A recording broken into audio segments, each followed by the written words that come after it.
starters' orders, the UCI Cross Country Olympic World Cup for the elite women. And they are going Araxá, Brazil.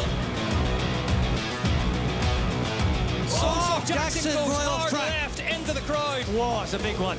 Sevilla Blum takes the lead away from Jenny Risvitz. You cannot take your eyes off this one. Maxwell looking absolutely superb here. Samara Maxwell wins in Araxá. And they are off. Specialized Factory Racing flying information out from Victor Koretsky has attacked his teammate on lap 8 out of 9. Like Evel Knievel over a load of buses. Victor Koretsky does the job. Specialized Factory Racing do the triple. Cross-country mountain biking at its very best.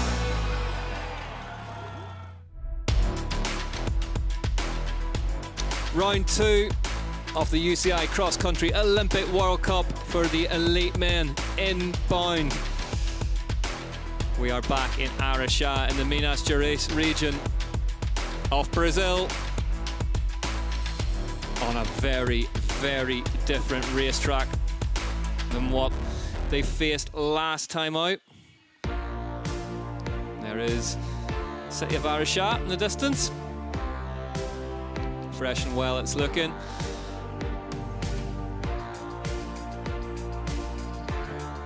On what promises to be an absolutely superb final race of the day here. 28 degrees Celsius, temperatures sneaking back up as the humidity decreases slightly from what we saw at the start of the day. Riders forming up on the start line.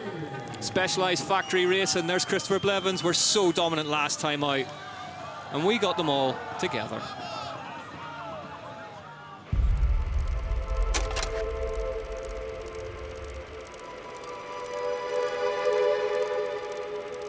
This is goosebumps stuff as Christopher Blevins goes on the hunt of his teammate Victor Koretsky. They've been inseparable all race long.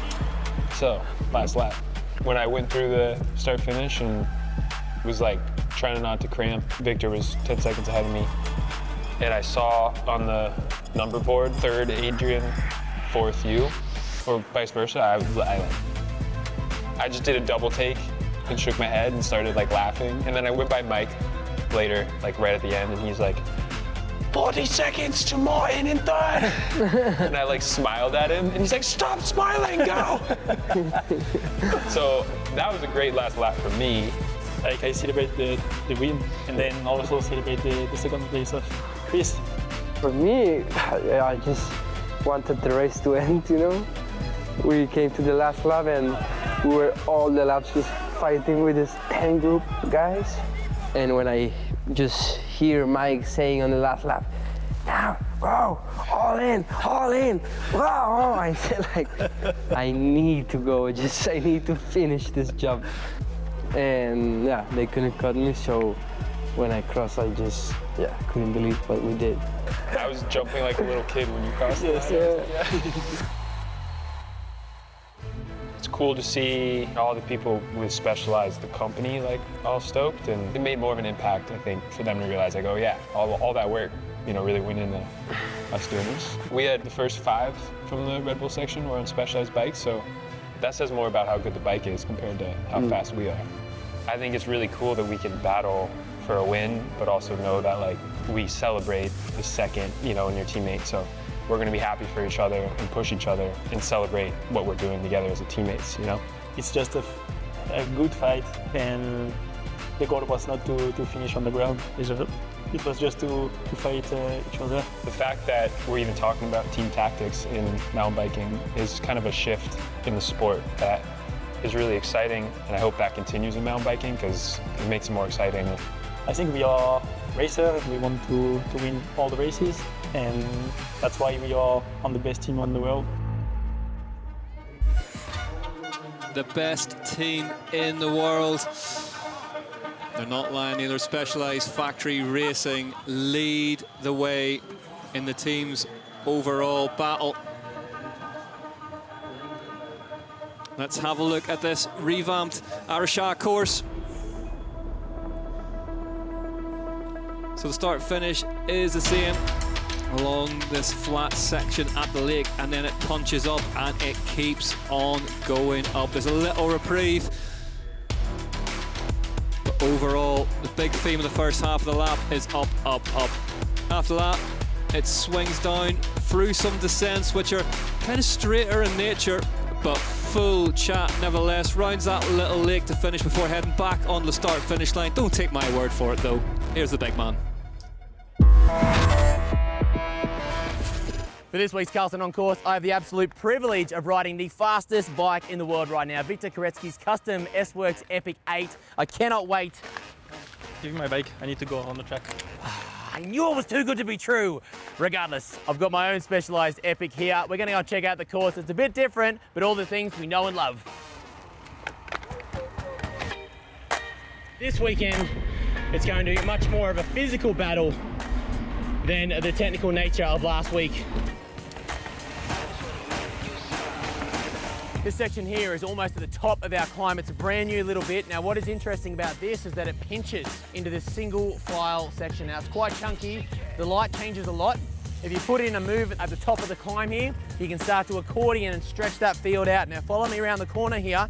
This is so important because it comes into this next section. Look at this. You must pick your line here to make sure you get all the way up this next technical climb. Now this was the start of our descent from round 1. Now it is a climb all the way up. Massive key part of this lap. At the toughest part of the climb, this may be the most technical. There's plenty of line options, which will all be based on fatigue levels. We're now at the highest part of our course, the longest climb to get here. This was our most technical climb. Now it is our most technical descent. You come in here, you've got a big highline option down this bridge, around the outside on the rocks, and you have to make a choice. You either sit in and recover and rest, or you jump this bad boy and send it all the way to the finish line, because now we start our descent all the way home. High speed, technical, and chunky. Bye up. Oh yeah. As we come up the climb from our last week's course, now we come at this with way more speed. Now this opens up beeline. There's less risk for rocks. There's more speed to exit with. It changes the game of this little rock garden into the famous Supercross section. Wow. Well, as they say, what goes up must come down, and the course here for Araxá round 2 is exactly that. A super long physical climb and one of the highest speeds and longest descents we've seen in a very long time. We can't wait to see the action. We'll see you trackside. There's everything you need to know from Araxá. New look course here. Josh Clausen suitably impressed. Well, one man who's been enjoying himself in Brazil, Victor Koretsky, Specialized Factory Racing. He's down there now.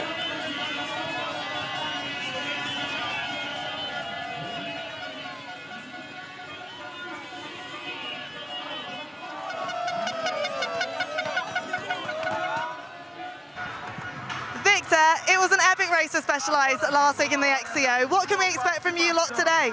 I don't know. I just watched all the race today, and it was quite interesting. We saw a lot of different races, and yeah, for sure, if you're strong today, it's a tough track compared to last week with a longer uphill. So I think we can go like last week, but I think it's going to be more difficult because of the heat, and also like 10 laps, 10 times this uphill could be difficult. So yeah, I think we will see who is like in good shape today, or who are in good shape, and just maybe follow on the first part of the race. Good luck out there. Thank you. 111 on the Whoop Live, on the rollers for Victor Koretsky. Barely turning over just yet. Lukas Schwarzbar drenched already, trying to get himself as cool as possible. Big German, not a big fan of the heat. Christopher Blevins, Ice Fist equipped.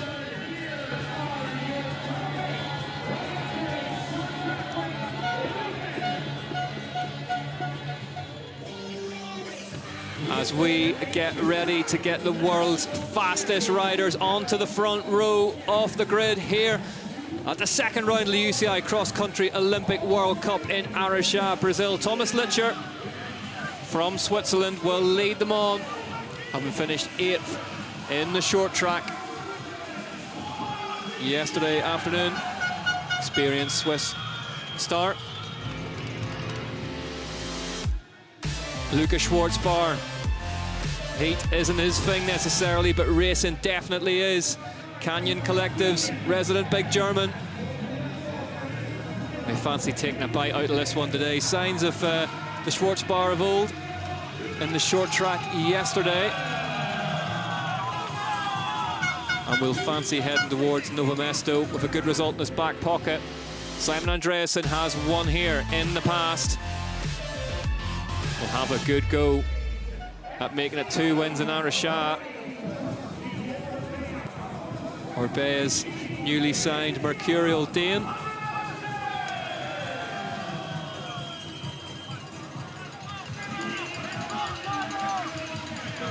Andreasen takes the front row in his ice vest. Luca Braido, 5th in the short track yesterday for Willie Vittoria, the big Italian national champion. They've had a good day so far, Willie Vittoria.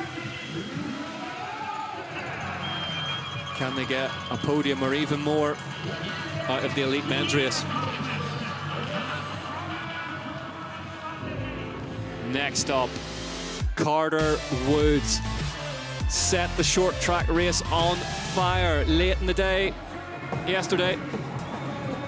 Only out-sprinted by none other than Nino Schurter. Woods heads to the front row. The big Canadian starting for the first time on the front row of a UCI cross-country Olympic elite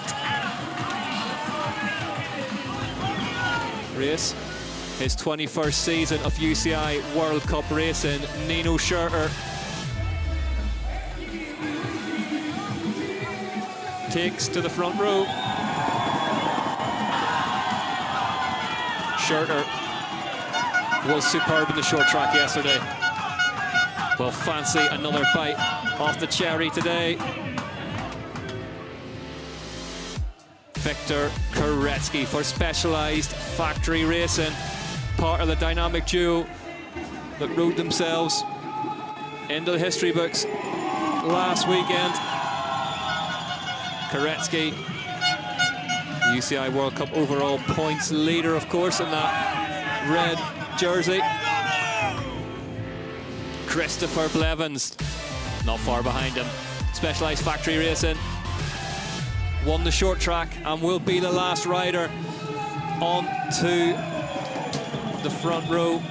Well, the last rider into this booth, Ollie Beckinsale, and an intriguing elite women's race. Wow. Do you think we're into more of the same here in the elite men's, or will this one be a bit more, let's say, fireworks from the get-go?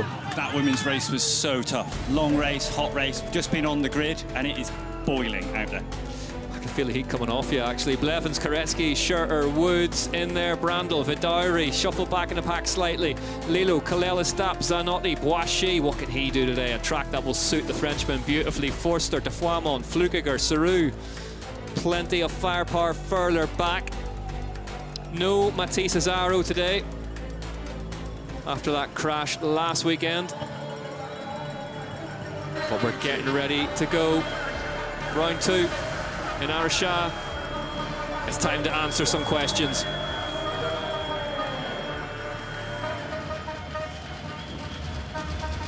They are about to go under the starters' orders. The lights will turn red, then they will wait for the gun here at round 2 of the UCI Cross Country Olympic World Cup in Araxá, Brazil.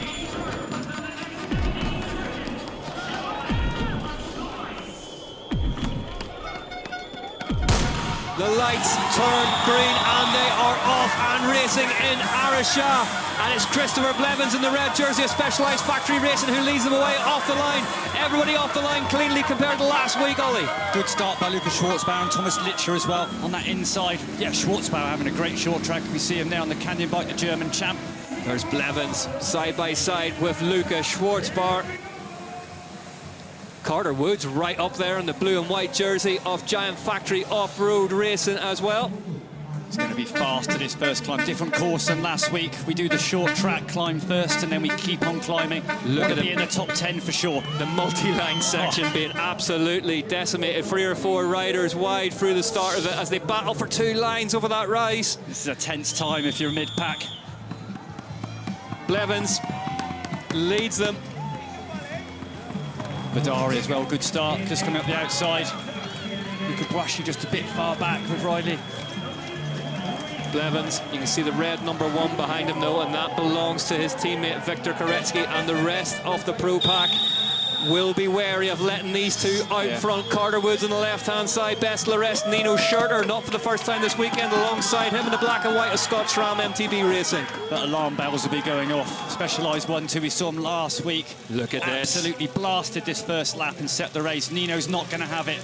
Nino Schurter, one of the key takeaways from last week was that if it wasn't for a puncture that we saw off camera, Schurter's lap times were bang on those of Koretsky and Blevins. Watch Badari coming up the outside. Yep, they'll need their tail gunner if they want to make this tactic work again. There's Lars Forster in the red jersey and the Red Bull helmet through your shot now. One of my favourites, Lars Forster, but a poor short track. He's going to have to get a wiggle on this first lap. Here we go. Blevins, Koretsky, Schurter, Vadari has made his way through the traffic and is now moving up onto the shoulder of Thomas Litcher. 3 Specialised in the front 4. I say Nino's wise to it. We knew last week that he had the speed. If it wasn't for that flat tyre, he would have been well in the mix. And even with that flat tyre, he was in the mix. He's just in amazing shape. And he had a really good rattle at that short track, didn't he, last night? Sometimes he can treat those races as kind of just qualifying anywhere inside the top 8 and he's happy. But yesterday, he really, really went toe-to-toe with Carter Woods. And this is going to be a long, hot race. Nino likes long, hot races. He does indeed. And he's coming out of that Cape Epic stage race as well, so he's got the endurance. Yeah, you can see Blevins just has that snap. We often talk about that BMX racing background, so crucial through the jump sections, but it gets him off the line pretty sharpish as well. And we see this start-finish. There's a little kink, so the riders on the right are going to get squeezed. Here we go into this little reprise of a descent before the course kicks up again. Ollie, tell us your read and how different a track here we have. Yeah, I would say it's flipped slightly the other way. It's more physical, slightly less technical. It's faster on the way down, and there's more kind of easier flow sections. But we've got Specialised 1, 2, 3. We've got a technical kick up through here. Another technical kick in a second. Nino Schurter just being distanced slightly through there. He's coming under the attentions of Lukas Schwarzbauer now. Great to see Schwarzbauer back at the front of a short track yesterday as well. Yeah, really good. He's having a good start to this race as well, sitting in that top 10. Adrian Boischi, the 4th Specialised rider, coming through too. Boischi was named by all 3 other elite male Specialised Factory Racing riders as comfortably the most competitive member of that team, which I think speaks volumes. And coming into this race, mixing up road and mountain bike this season, coming this race with road stage race wins, and some of those coming on mountain stages, so he's got the climbing form too. And you have to say, if you had to design a cross-country Olympic distance course for Adrian Boischi, this would be right up there. So it's Koretsky in 2nd place, Vadari in 3rd. Where have we heard that before? Whoa, big double there. Luca Martin moving well as well. Had to pull like a dog to get over that one, but made it work. But Specialised 1, 2, 3. Can't let those guys get away. I saw last week there was some team tactics in play. You don't want to let these guys get the wheel go. We see Chris Blevins, big A-line. And it's nasty. It looks, you've got a little rock lip as you come in. You've got to jump the gap, land on the bridge. And it's from this angle, right, it's relatively easy, but, you know, the entry coming into it is nasty. And when you have that many riders around you as well, I mean, where have we seen that 1, 2, 3 in the past? We only have to go back 6 days where these front 2 Specialised riders rode off in the distance. Vadari was the rear gunner. The danger we had last week, it's exactly the same. The gap they had here last week, those front 2, wasn't, we looked at it in the pre-show and analysed it, it wasn't very big. But what happened was they hit the start-finish and then the gap went. Everyone looked at each other and the front 2 were able to work together. And at the moment, there's a really good chance of a repeat of that. Huge, huge chance of a repeat of that. Blevins in front at the minute. So, bottles of water being fired over the riders here as temperatures approach 30 degrees Celsius in Araxá. So that tech zone, normally just for technical assistance, but in light of the heat and the humidity today, riders are allowed to take bottles in it, and that's going to be a key part of this race, Ollie. It's all about keeping that core body temperature down into a manageable level. If it gets too hot, you'll literally grind to a halt. The riders, we heard, having ice baths pre-warm-up to try and start the day with the core body temperature as low as possible, knowing it's going to go up through the roof. Washi in 8th place currently. There's Licher as well, 4th place at the moment. Great short track, but backing it up in the XC as well. There's Filippo Colombo, Luca Martin as well. The elite year debut, Cannondale Factory Racing. Phil Dixon, Cannondale Factory Racing coach, reckons he's got a real find on his hand with Luca Martin. We said it in the short track yesterday, he calls him the French dynamite. You never know what you're going to get, but it's explosive. And having interviewed him this week, he's definitely got a touch of that about him. He's definitely frenetic, like Vidari. The eyes are going the whole time. He's just got energy to burn, the young Frenchman. Filippo Colombo as well, the Swiss champ. They're just coming through over the doubles now. We talked about riders with big engines in the pre-show. Me and Henry were having a chat about it, and what we mean by that one is more of a diesel engine. You know, they're a big 3-litre Merc, and they can just grind it out all day. Look at this route section here. Absolutely. Oh. Avendetto going straight on, and then just that mistake getting knocked on behind them. Look, everyone now, look how far back. It's like a pile up on the motorway, it stretches. I know a lot of the footage, obviously we've got to focus on the front of the race, but you get this kind of 20 to 40 scrap in a World Cup, and it's just really messy. It's such a horrible place to be, and I know it's where I spent most of my career, but it's that really messy bit in the middle, and you're scrapping. You make a mistake, 5 guys dive bomb you. It's a real scrap. Yeah, absolutely. All to play for. Really, really deep. Early stage of this one, 10 laps a journey. Huge race given these conditions as well. You can see more water, more ice going on. And if we break it down, the climb's roughly 4 minutes. So we're going to do 10 4-minute efforts. So if anyone's done a set of intervals in their life, try doing 10 4-minute VO2 maxes. Absolutely horrific scenes as they come across the line then. This is going to be a battle of attrition. The war is waging, and it's Specialized Factory Racing out front. This time it's Vidari who leads them across the line. Different to last week. They haven't been managed to pull away a gap the first week, so it's going to end up being about looking like 10 or 12 riders to make this front group. And this is going to be fascinating because all of a sudden Vidari is involved in the conversation much earlier. Look, we've seen so much of this early doors as well. Groups of riders, none of them wanting to take it on, all getting caught up, waiting for somebody to try and push on, and that allows the gaps to build.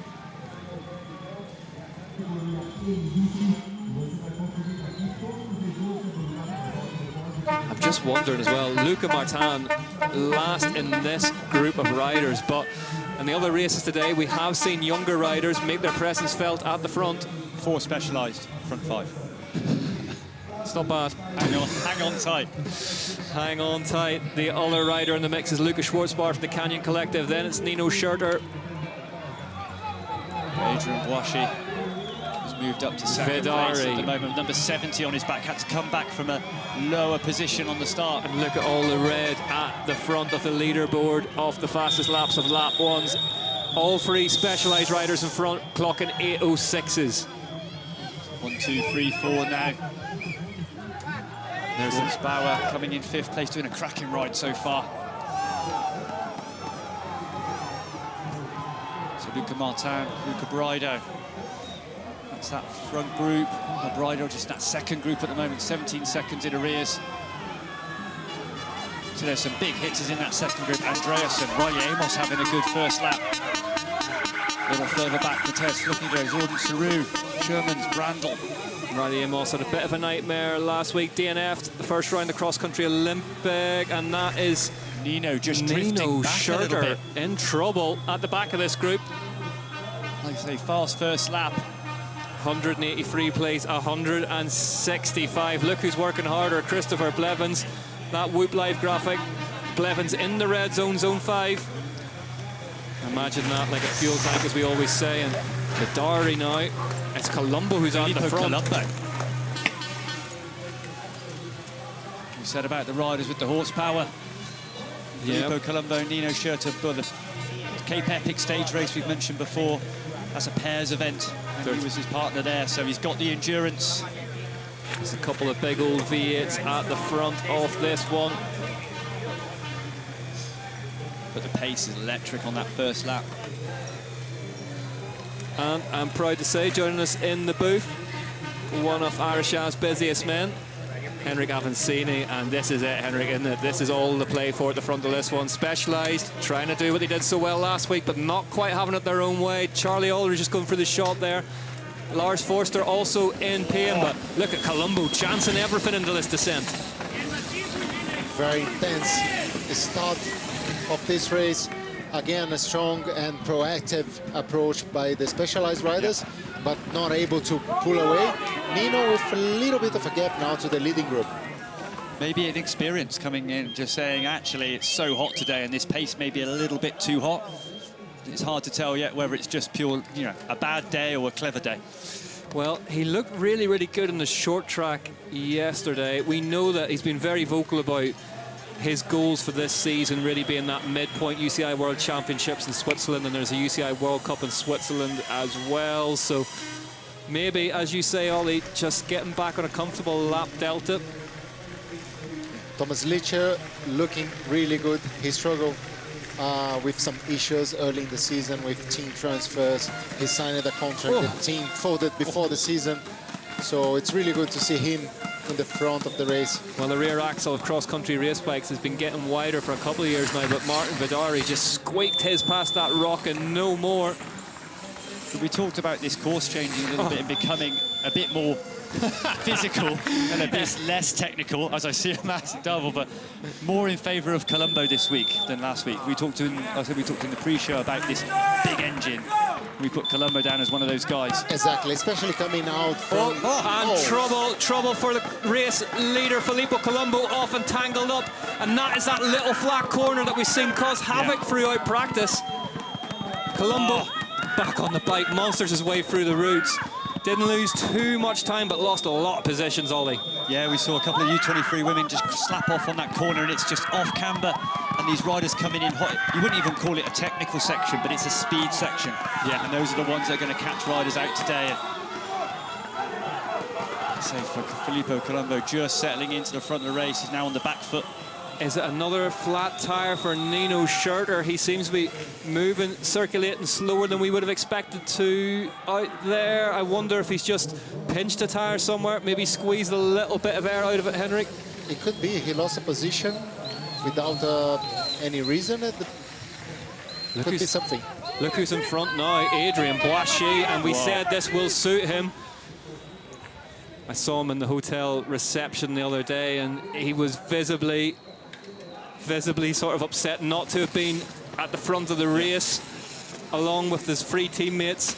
Keen to make a point in this one, perhaps, Boischy, and this course will suit him, as we said, Ollie. Yeah, he's one of the slighter riders, and I think when it comes to those real steep, consistent long climbs, that power to weight really of those smaller guys kicks in. When it's the punches like a Koretsky who's got more of a sprint, but on that long climb, you can't activate that sprint because you don't have the recovery. You just have to ride it at a steady, hard tempo. Well, let's keep an eye on Nino Schurter then, see if he avails himself of a chance to change a tyre or two. It's all business still at the front, though. Blevins maybe slightly deeper in the pack than he would want. Koretsky's in third at the minute. Simone Avendetto's in there as well for Willie Vittoria. Boischy leading the racing and coming out from some road racing early this season, racing for Red Bull Bora development team. So this could help him for this type of course. Not just racing, winning. Two of them this season already going Adrien Boischy's way, and Vittori hanging the back end out over the jumps. Yep, this first group moving quickly now.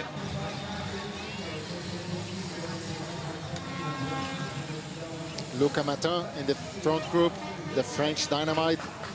He's definitely the French Dynamite. World Under-23 champion from last year and stepping up almost seamlessly into this front group of a World Cup. Would you make a Martin, Henrik? He could be the real deal, couldn't he? Oh, he has the caliber to perform and to win on the highest level. I think he just needs like to balance himself a little bit more, to be conservative, to save the equipment mainly. We saw him in the past leading at the Under-23 World Cup with a huge gap, and then he had like a double flat with a big margin. So it's about like learning how to race at the highest level, but he has the caliber physically and technically. And I tell you what, a coach that'll help you with that, Phil Dixon. Absolutely. Maybe the right meeting of people at the right time in his career. We've talked about this. We're looking at the front of the race now. Adrian Boischi hitting the front. I think it's the first time he's ever led a World Cup. You know, he's got close to that front group before.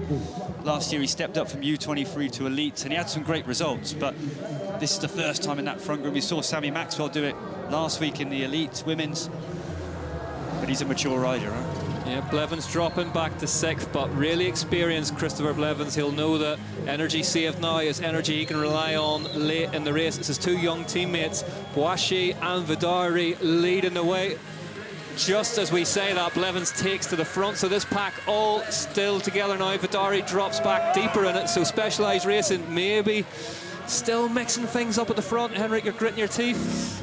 Yeah, the thing is that having 4 riders in the front group, that's dangerous. I think that's why Luca is charging now, because you need to bring that to lower riders. Schwarzbauer at the front now, but Henrik's right. Specialized Factory Racing, strength in depth at the front of this one. The second round of the UCI Cross Country Olympic World Cup in Araxá.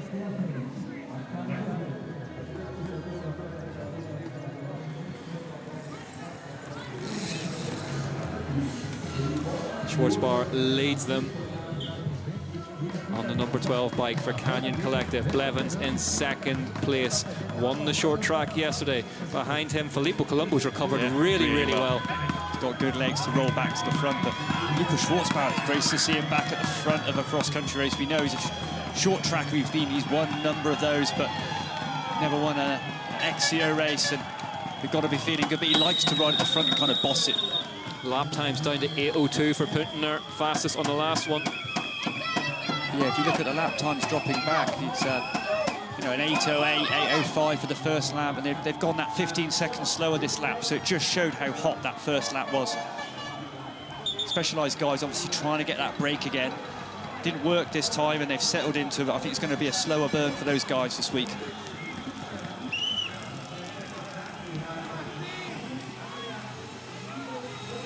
All together at the front of this one. Vidari getting shuffled back in the pack now, the rider in the Chilean National Champions jersey at the bottom of this climb, but you don't have to worry about Martin Vidari. Another rider who likes the heat. It's Blevins though at the front. Schwarzbauer not too far behind them. There's Koretsky in the red and white of the overall points leaders jersey. Luca Martin hanging right in there for Cannondale as well behind him. Jordan Saru coming back up through. Jordan Saru and Simon Andreasen with that trademark upright style on the bike. Dario Lilo's in there. There's Nino Schurter. Just looking to see if either of those two tires look soft, but does seem to be in trouble to go. There's some big engines in that second group. Cole Punchard as well, having a better time of it than he fared last time out. Oh, Vidari taking on that rock. Look at Boischi. Looking very calm and collected on the bike. Yeah, and Koretsky as well. Super active with the upper body, but his face looks like he's just relaxed watching telly. Yeah, it's incredible if you're new to mountain bike racing, how still the head can remain. The bikes and bodies working so well to iron out the creases, of which there are a fair few here in Araxá. Really technical track. Different kettle of fish to last weekend. Straight up, straight down, more or less. Yeah, Jordan Saru coming through fast, and I think he's going to just get onto the back of this group by the top of the climb. Still a little bit of a gap in between this 9-man group and the chasing group led by Jordan Sahu. I think Sahu is a top guy, so he needs to be on that front group. Yeah, and I think Saru over this top section will just squeeze.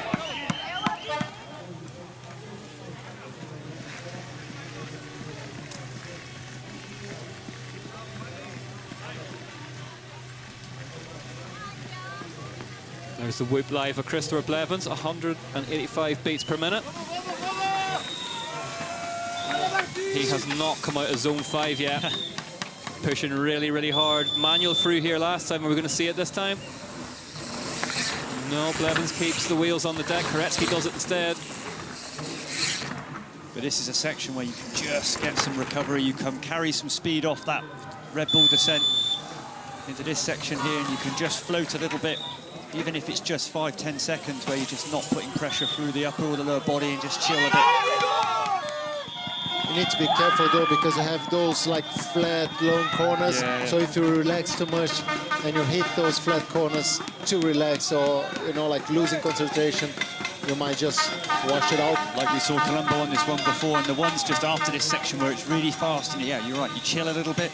We saw a couple of guys, so Olivier Nesti, under 23 rider, slapping off on the berms, just chilling, and then the front wheel just folding. And this section here is nasty. There's no camber, there's no berm. That front group absolutely superb through the roots and off camber turns as they head back into the open now. All still together at the front of this one. Boischi now shuffled back to 7th, then it's Martin, Litcher. Avendetto, Livia Vittorio as well, doing a good ride at the moment, just sitting there, floating around, always in the right place. Still around 5 seconds, 6 seconds in between those two big groups. Yeah, I think they were just getting on that second group, and then Blevins hit the front and just drove it a bit. Blevins leading the way then. But as we know from his Whoop Live, working extremely hard in the red zone since the start of the race. Jordan Sarrou, look how hard the French national champion's pushing to get on the back. Just a drink, no water over the head. There's Dario Lillo, Giant Factory Racing. Those two young riders they brought in this season, really impressive. There's this Jens Shermans, a more experienced teammate. Nino coming through. But not coming back. The gap, it's not huge, but it's increasing. So that gap now from Blevins to Nino, 29 seconds. Last week when he had a flat, he lost a minute, so 29 wouldn't be enough to stop and fix a flat, so it probably looks like it's just pace.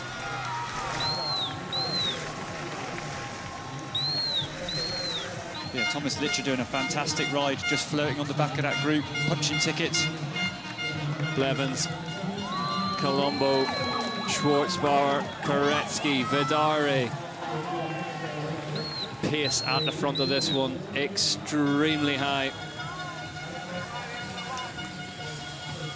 Avendetto, the European champion, always there, always in touch. Also coming from the Cape Epic with a very, very solid result, finishing second on his first participation in the race.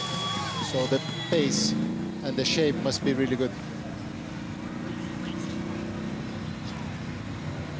Here they are rolling around the flat section. Blevins just stretches the back out, 32 kilometers an hour cruising speed through there. Henrik just gesticulating that they're all back together again.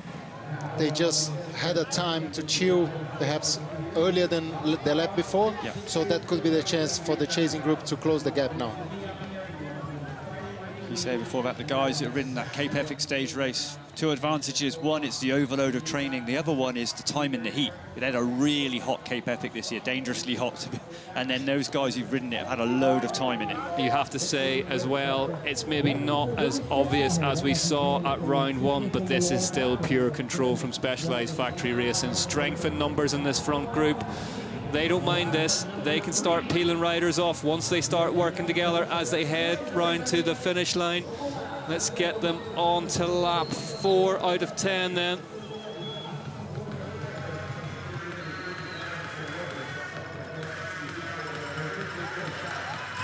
And it's Chris Blevins who leads them across the line. Sarrou closing the gap and straight to the front of this group. Jordan Sarrou has teleported to the front of this one. It's now Schwartzbauer and Sarrou. Can they create a bit of a allied front here? Try and combat the strength. And there's Nino Schurter back in 23rd, so things not going his way today. It's good Luca Schwartzman. I think his tactic that last time is if you can hit that climbing first wheel, it just gives him a bit of sliding room in the group. You know, it's a tactic that people would use in a road race. If you start the climb at the front, you've got to drift a long way back. Everyone's got to come round you. So, fastest lap of the race so far going to Fabio Punter, the Swiss rider, for an 8:02. After that, it's Vidari, Specialized, Blevins, Specialized, Koretsky, Specialized. Riley Amos as well. Trek Pirelli, 11th possession for the American rider. Under 23 superstar from last year. Had a tough introduction last week. Look at this, up the climb though. That's Riley Amos for Trek Factory Racing, getting a good go at the head of the chase group. Blevins, Schwartzbar. Oh, it's getting tight up there. Boishy just about in third place. It'll be interesting to see if, like I say, we've got this strength and depth from Specialized, whether they're just happy just to keep up a really hard tempo or actually start playing, well, not sacrificing a rider, but letting someone do a hard lap and forcing some other guys to go. Well, we're seeing Vidari sitting further back in the pack now in 8th. Boishy's up in 3rd, so they do seem to be rotating around. Maybe a bit of an internal team time trial effort. Henrik, what's your read on it? What do you reckon? Still very close together, but if you have 4 men in the leading group, you can put like 2 guys in the front just to control the race, to respond the moves and the attacks, and just chew a little bit on the tail of the group, because you know someone is going to be there, so you can take a few risks that you usually wouldn't take if you were alone there. And this is a man who's recently started racing on the road, so he knows what of he speaks. It looks like that front group just having a bit of a lull. This second big group coming back. Riley Amos pushing along, so 8:23 and 8:26 for the front group, so a few seconds difference. There is Nino Schurter on. Is he struggling? Is one of those? Is the front wheel slightly flat, Henrik? I mean, he could have. I mean, a front's a fairly quick change, you would think, if he did have one. It just looks like he's over the bike a little bit, like it's just not a great day. You know, when people have to use their upper body a bit more to force the bike, rather than just sitting down with good cadence. Pedaling with the chin, as Dixie would say. Yeah.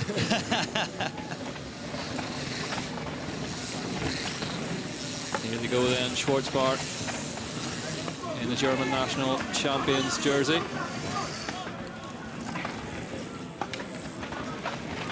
Through there on lap 4 out of 10. Big, long, hot race this. Oof. Schwartzbar just catching the edge of that rock and nearly getting spat off the front of the bike, and that's where those pinch punctures can happen. And that's where we saw Sammy Maxwell as well, almost having a big off. And we see the gap like decreasing now. From first place to the 22nd place, it's just 16 seconds. Yeah. But there's always like a rider in front of you, so you always have like just a 1-2 seconds gap to the guy in front. I can tell you, Fabio Punter still holds that fastest lap record with an 8:02. That's scorchingly fast lap as they head down through the Red Bull energy zone. There's a few gaps just appearing in this group, just over the top of that climb, whether someone just lost it on the rocks. Manual through there, neatly done for Blevins. Gatto just letting the wheel go to Vidari. Close back on pretty sharpish. Galinski up there as well, the Brazilian currently circulating 14th, so having another good day. Alex Malacarne in 30th at the minute for Brazil as well.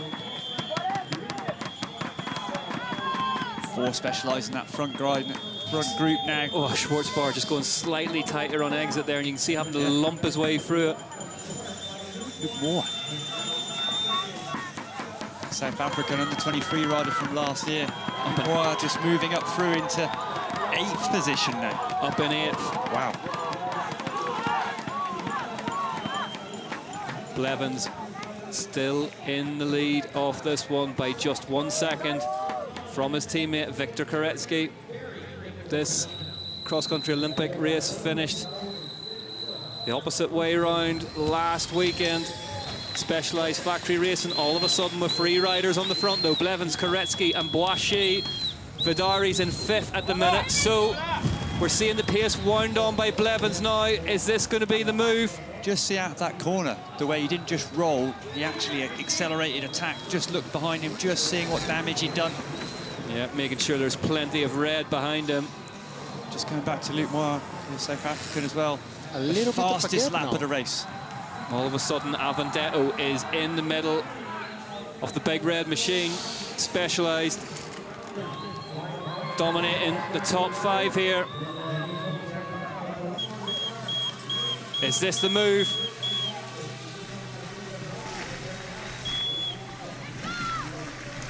Ollie, your mouth's hanging open in disbelief. Look at Specialized here. 4 out of the front 5, and they're pushing clear. If they can hold this gap to when you get to the bottom, they're gone. You know, it's going to be a 4 on time trial. Avendetto will just sit on the back and hang on for dear life. And look at the riders behind them, all soloists. Oh, oof. But you've also got Schwartzbauer, Colombo, probably just a little bit slower on the tech than someone like Blevins. And that gap just going to open up a little bit. I saw these Specialized guys with their skills coach, Yuri Rees, all 5 of them, and it looked like this. They were just coming down, absolutely pinning it. Oh, look at Moyer. If they look behind and see the gap they've got. Moyer just about the most stylish through that jump section for me, but Avendetto here, the Jaws music is on, and you get the feeling Vidari, if he gets round the rider in 4th place at the minute, the train will really start rolling as they head on to the asphalt section.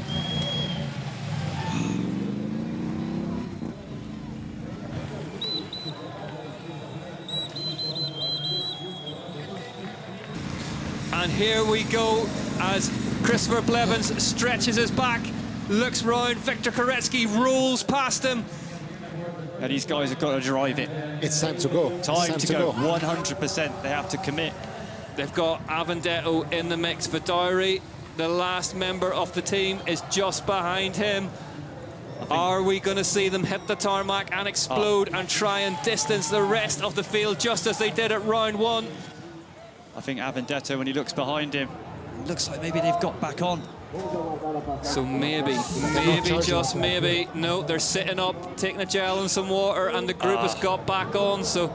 I think they missed such an opportunity then. I think they're maybe not aware of the damage, but Blevins stretched his back. Blevins into the red zone, still 178. He hasn't been out of it yet, but look at Koretsky at 147 in zone 3. In the yellow, still Koretsky, so... plenty more in the tank. They've all got back on now. Is Ollie right, Henrik? Do you think that was a mistake? Do you think that was the opportunity? There was a huge mistake from my point of view. Vidari, though, rolls through to lead them on the last lap. Easy for us to look at from a commentary booth, but...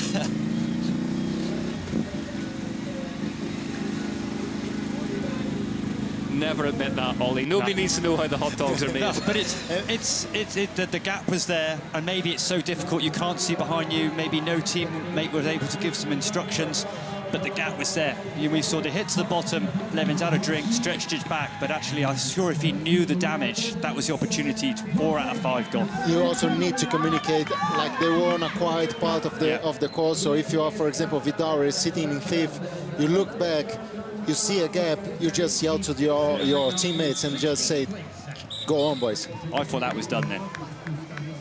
Well, but now it's that's not done yet. Colombo's back in the race again. They had the right guys in the right position. The split was there.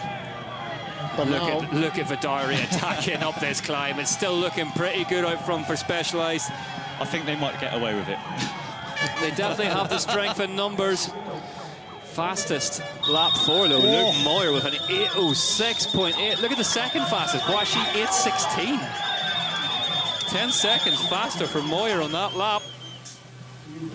I don't know how you do an 8:06 on the 4th lap when it's like this.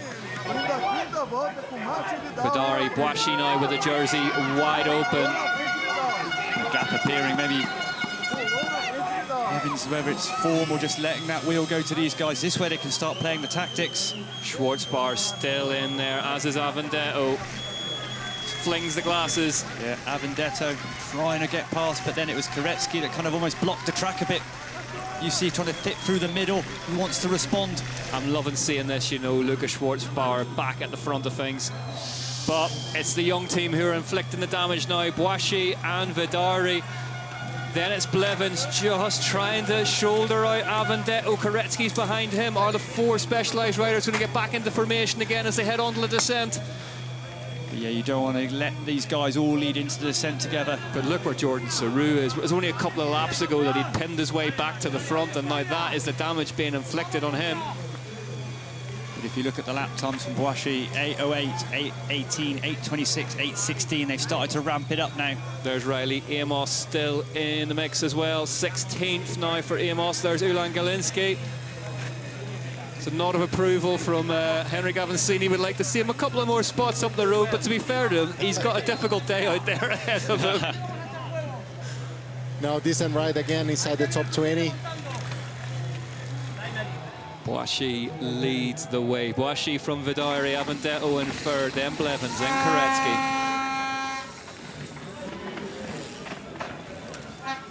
Luke Moyer hanging in there admirably. Best ride we've seen from him thus far. 7th as it stands, 4 seconds back off the lead. It's going to be a fight. Got to be so careful with this positioning now. Front 3 for Specialized, 5th for Koretsky. And Avendetto's wise to it again, but if they hit that descent. And Vidari half-wheeling Boashi just at the bottom of that climb as Blevins dips the head in order to try and get back on. Adrian Boashi starting to exert a little bit of pressure now. And a little bit of a gap to Schwarzbauer now. So the laps before, he was trying to hit the climb in the front of the group and just lose a little bit, just drift a little bit to the back of the group. And now he's on a harder position now. Colombo has ridden his way back onto that group really, really well, you know. There he is in the black helmet.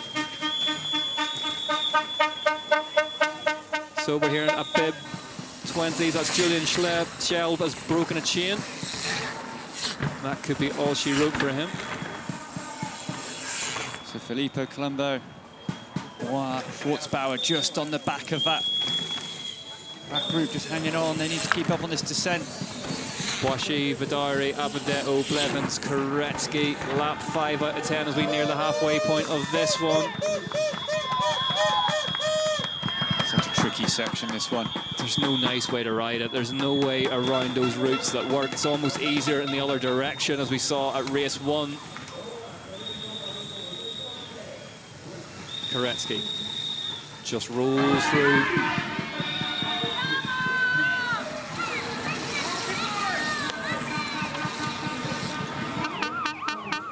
Simon Avendetto in 3rd position, the Villa Vittoria rider, doing a great ride so far. He's kind of flying the ointment at the minute, got isn't he? to keep fighting to hold position and not let everyone get away. The men in red can't shift him to get themselves shuffled into the top 4. Boashi, though, doing an absolutely fantastic turn at the front here.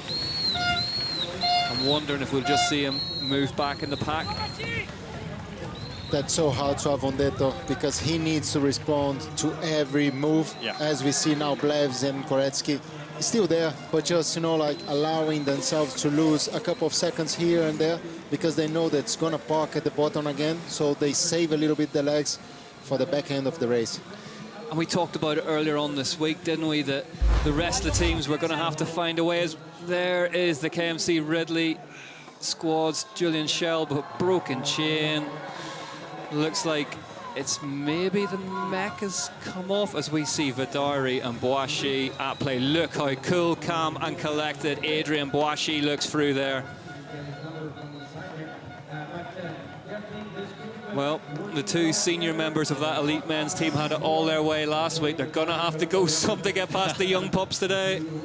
And we did talk before about how that course last week really suit the punchier guys in that team, which would be Koretsky and Blevins. And this week, maybe the riders like Boashi and Vidari probably better at that big, longer, sustained effort. You just saw Schwarzbauer landed slightly deep there. Line choice compromised. As a result, Vidari hangs the back axle out. And if you're Avendetto and you're seeing those 2 young riders have that much fun over the jumps, look at Moyer. Just about bringing that whip back and no more. Do you know what? A lot of people would think it's a grimace, but I think that is a smile on the face of Martin Vidari. I think he's enjoying this out front with Boashi. But it's exactly the same situation as last time, that Colombo just not as happy on the descents as he's going. He just lets the wheel go a little bit. Maybe be interesting to see if Boischi's going to drive it this time, or is he going to have a little rest? So this is where we saw Christopher Blevins stretch his back out last time. What we see in here, Henrik? A little bit of a gap to Colombo, and right now I'm not really sure if he's just allowing the gap to open it up, because he probably at this point he understood, okay, the Specialized boys are not charging together, so I can allow myself like to lose 4 or 5 seconds and close the gap easily without spending much, as we just saw on video now. Vidar, it rolls through now to lead this race. Watch Luke Moyer, the rider in the back of the shot now. Oh, just as we cut away from it. But what a ride by Luke Moyer. Yeah, huge. Under 23 rider last year, and not one, you know, a class rider, good results, but not like a Riley Amos where they were winning week in, week out. Big step up for the South African. Boischi just putting some ice down the back of the jersey. Simone Appendato, UCI Continental Champion for Europe, hanging in there. Against all odds, you'd have to say. The rider in the white and blue jersey, Moyer, just moving past Colombo now, heading further up the ranks. This is the stuff of dreams for Moyer right now, isn't it? Oh. I mean, he had a good result last week in the mix, 19th, and you know we call that a great race, but he's just at the back of this group working hard, sitting there, and not looking like he's struggling. And we're just hearing as really well, good race. Apparently Adrien Boischi has had a tactical vomit somewhere, so definitely digging deep.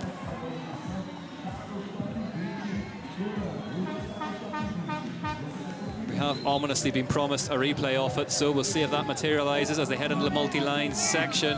Boischi, there he is, maybe feeling the strains of those lead laps, drops back down the pack now. Yeah, some guys, sometimes they have an energy gel and sometimes it just doesn't sit too well. So maybe not really being sick, but Fabio Punter again. Yeah, Punter 20th last week. So class rider, but really coming through at speed. We see him on the 44 coming up, just joining the back of this group, dragging Jordan Saru back again towards this front. Meanwhile, Blevins back at the front past Vidari. Koretsky comes with him, or does he? No, Vidari up the right-hand side. Schwarzbart still hanging in there. Kalele Stape from the BH rider as well, having a good race in this second group. So just coming through in the BH kit. Puntner just behind as well. Yep, having a great day, Puntner. Sticking fastest laps in left, right, and centre. This man on your screen now. And obviously quite a way back in the gridding, 44 on the number plate, so having to move up through in those first couple of laps. Avendetto swings out to the rider's right-hand side, try and make his presence felt a bit more at the front of this one. Meanwhile, it's Specialized, 1, 2, and 3. But considering we're, you know, on the 6th lap of 10, it's still a really big group. I thought on this climb how tough it is. It would probably be to split the race a little bit more, but every time he hit that flat, it just allows a couple of riders to keep coming back in. Yeah, you still have to wonder, though, was that mistake a couple of laps ago when Specialized had things lined up and they built a little gap behind him? They only had Avendetto for company and they sat up, didn't make a break for it. It's always very dangerous if you allow people to get some hope. So if you're in a situation of controlling and bossing the race, you should take it. There you go, hope's a dangerous thing. Andreasen on the 69 bike, having a tough day out there. He's in 20th at the minute, the Dane. And it's the psychology on a day like today. The body is so hot, the pace is so high. If you have a little bad patch or things don't go your way, even one moment, then the brain just, the morale drops. Sometimes things go your way, and then all of a sudden, you feel like you're on the front foot. And those three kind of closing the gap now. Yeah.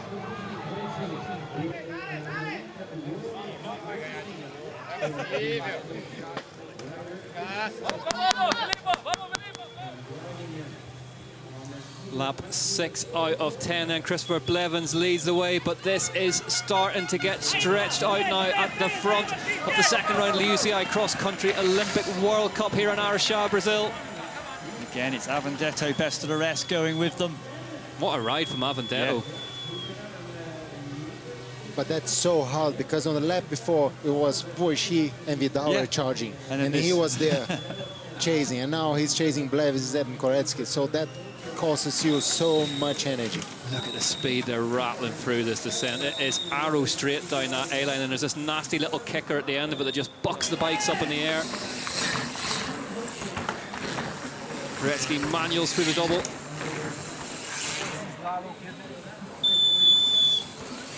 And you can actually see the riders towards the back of that pack visibly traveling slower than the riders out front as they head through this A-line. Look at Vidari chasing down Blevins here.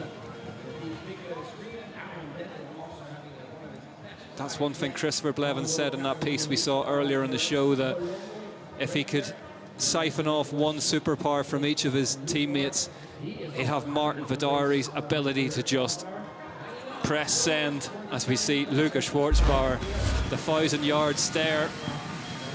Some sort of like zombie state. Fixed.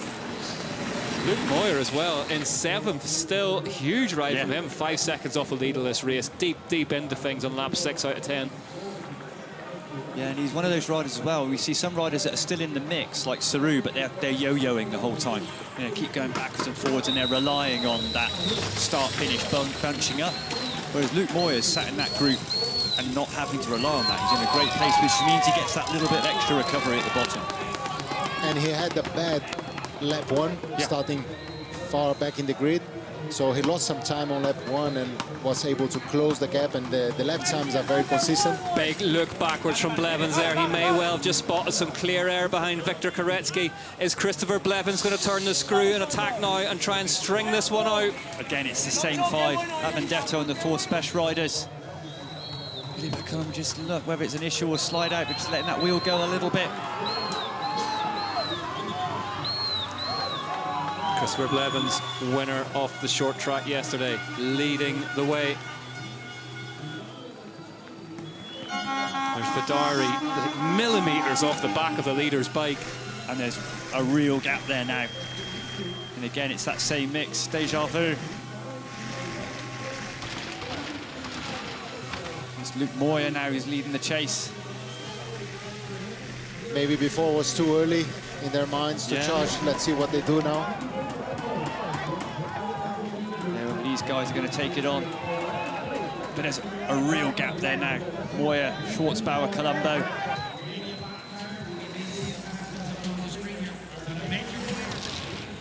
Whoa. Oh, you love to see it. Victor Koretsky in full flight. Henrik Avancini nodding his approval of that one. We saw him off the bridge last year in Mayurapura. He's done it again to us. But at least for Avendetto, Boashi hasn't made the split. So at least he's got one less specialised rider to deal with. Well, we are hearing that, Boashi was sick somewhere on the bike, so maybe just a bit too hot for him as Vidari rolls through. This seems to be the same point every lap where Specialized change leader. But a bit more intent now. And Colombo just lost the front group now, the chasing group. Maybe something happened. Here we go, Henry. Talk us through this one. It's a high bridge, Victor. You have 2 kids to raise. Just want to let you know. Wheels down. But I mean, we're laughing about it. That shows the reserves of energy, that he's still playing with the bike. He's still having fun. Fast is fun, isn't it, Henrik? Such a stylish rider. So much style and smoothness. Luke Moyer 11 seconds back. That's the gap. That's the gap. It's 12. Yeah. Now, so let's see what it is as they cross the line. But I think now they need to drive it. I can tell you, Boishi's down in 10th, 13 seconds back, so that might be all she wrote for him, but here we go.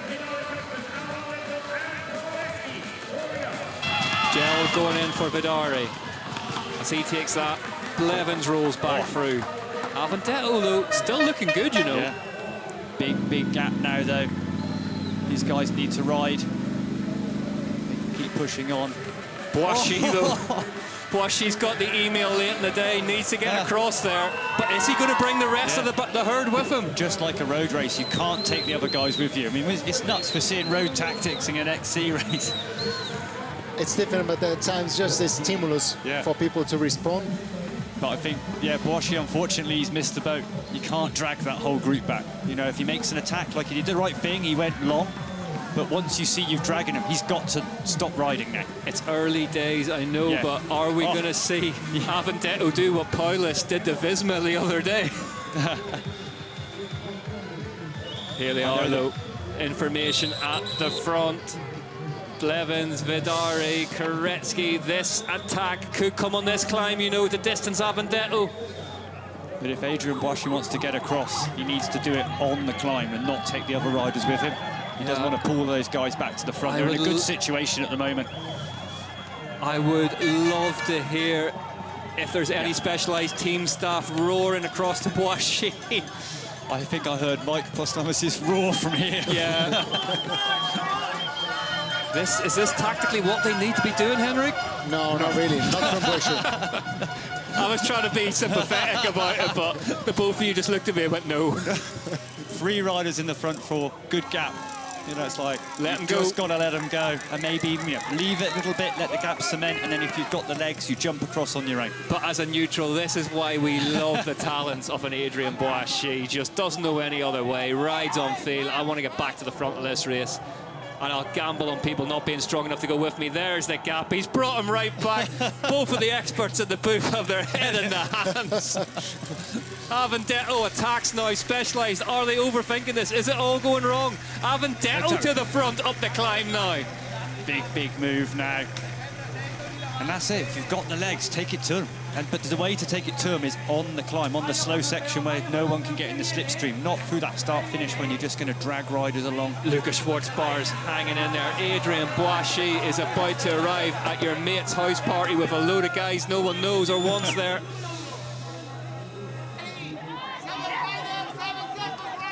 Oh, Andreasen. 69 board just dropping back a little bit now. Blevins is still in the lead of this one, but they're all back together again, and it's the Specialized rider Adrian Boashi that's brought that gap back down. So here we go. Watch this attack from Avendetto. Swings out. And that's a big move. I mean, look how much space to get from the 4th rider to the 1st. He has to go 5-6 meters. But Henrik, what a psychological win for Avendetto. He says, I'm not just sitting in this group, I'll take you on. Absolutely. I think you need to show yourself at this point, because otherwise the guys, they feel that they can do whatever they want. So that's a way to just hurt people. And there is a gap now. He's put Koretsky. Where's Koretsky? Yeah. Where is Victor Koretsky in this picture all of a sudden? So Avendetto's decided this group getting back on is a good chance for him to go and attack, and it looks like it's distanced the UCI World Cup overall leader, Victor Koretsky. There is a gap. Yeah. There he is. So the gap to Koretsky's growing now. What an attack from Avendetto. By our count, about 6 seconds or so. So it's all kicking off here in lap 7 out of 10. Koretsky trying to get back on terms. Boashi never quite closed that gap to that front group. And it's just that little move where the group came back across. Koretsky not looking great here, looking like he's on the rope. I'm loving these #1 leaders jerseys, by the way. Yeah, it makes our job a bit easier. I've got a lot of time for that. These 3 at the front, though, all working together, scampering away. And is this where the race fractures? Avendetto, I thought you'd just sit there and hope for the best and hope it splits, but fair play to him. He took it on, attacked. Hey, Jordan Saru's not beaten yet. You know, Wheeler in 6th place. Here we go into the route section. And Avendetto charging through that corner. You could see that he's taking some risks just to make sure that he's splitting the race now. Avendetto, European champion from 3 years ago, European champion last year in Elites. He made a big step up last year. 2 cross-country Olympics so far wins to Christopher Blevins. On both of those times, he didn't podium in the short track. So if Blevins, and it's a big if given what we're looking at the minute, can win today, it'll be his first double. Koretsky's done it, and Leger, of course.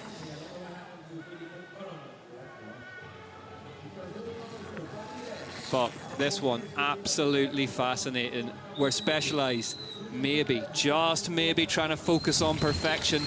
And have they opened the door to Avendetto here? I raise the eyebrows from Henrik Avancini in the commentary booth. This is a vintage Avancini style effort, this from Avendetto off the front. Thanks for the reference. I feel honored. well, it was 4 against 1, 4 against 2, and then 3 against 1, and now it's down to 2 against 1. So if the odds aren't in your favor, you may as well attack and see what they're made of. It's exactly what the Italian did.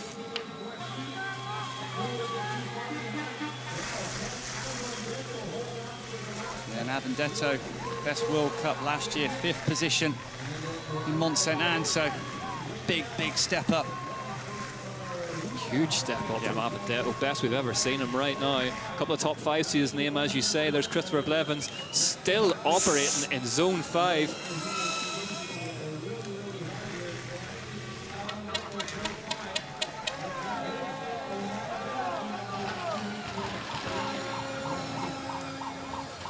Koretsky back in there with Boissy. I think that attack by Avendetto, but Koretsky and Boissy responding, coming back on the descent. He's not obviously going to get any help from Blevins, Madare, and it could be back at 4 special in the front 5 by the time he gets to the start-finish. They might have another crack at this, yeah, I'd say once they hit the tarmac. The Specialized factory team, as they continue to jump that bridge, it's a big reach, that as well. But at the speed they're traveling, doable. Boissy looks to have stabilized really, really well here. It wasn't that long ago we were talking about him being out of this one, but right back in the front group now. Front 6 covered by 8 seconds. 14 seconds back to Armand, the fast charging Fabio Punter. Yeah, fair play to the special guys. Despite the criticism we were giving them, they are back to 4 in the front 5.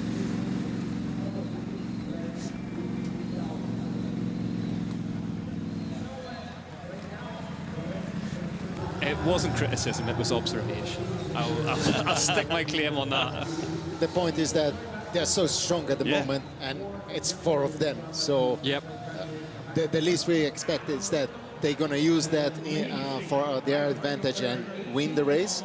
But perhaps they know and trust themselves that they all can go, you know, for the individual result as well. Avendetto, the man out front, does have a UCI World Champs Under-23 title to his name back in 2022, so by no means a slouch, but you have to, whatever happens from here on out, you've got to give him his due. He's not rolled over and taken this from Specialized. And Avendetto just needs to roll straight off the front here, give it to those other guys in the 4. You see, I mean, they're going to be wondering. Look at these 2 behind them, though, holding in. That attack from Avendetto hurt. That was the hardest attack of the race so far.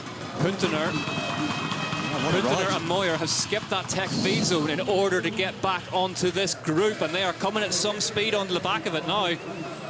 Punter, we may have to get the catch netting out to get him slowed down at the end of this race. Can't stop setting fastest laps. There he is to the front now, Punter.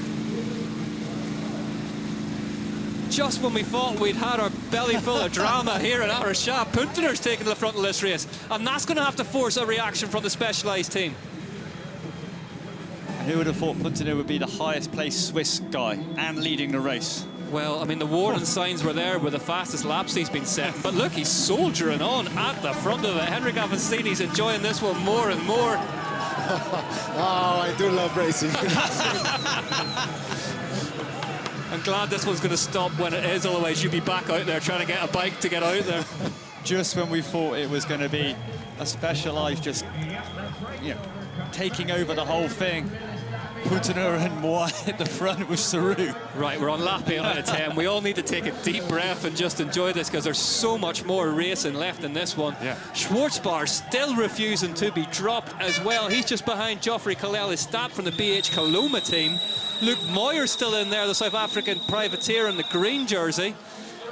Fabio Punter. Here we go, watch this next shot. We'll see Punter, how he got back, well, how he got to the front, having not been on it yet. Saru in there, looking for diary, just happened to do a quick mental roll call. Schwarzbar, that 1,000 yards there, out to 2,000 yards now, but he's still in there. Geoffrey Kaleli-Stat.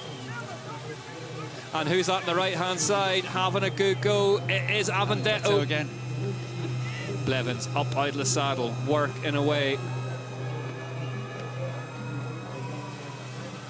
But for those guys, especially Punter, you close the gap at this point of the race, you almost taste the chance of winning. So that's very dangerous, especially like you can see Koretsky just hurting a little bit more.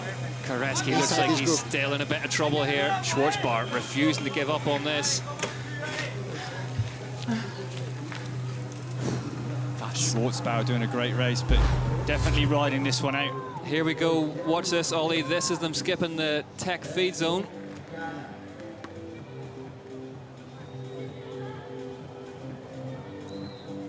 And that is, yeah, you don't have to go in to take a bottle and feed. It's a slightly more circuitous route round if you do. They managed to make time, although skipping a bottle on a day like today, nearly 30 degrees out there. Quelle surprise, another fastest lap of the race goes to Fabio Punter. That lap, Edron Boischi, 8:06. Really, really fast lap. Those guys to close the gap. Yeah. Matthias Fluke finding a good lap on lap 6.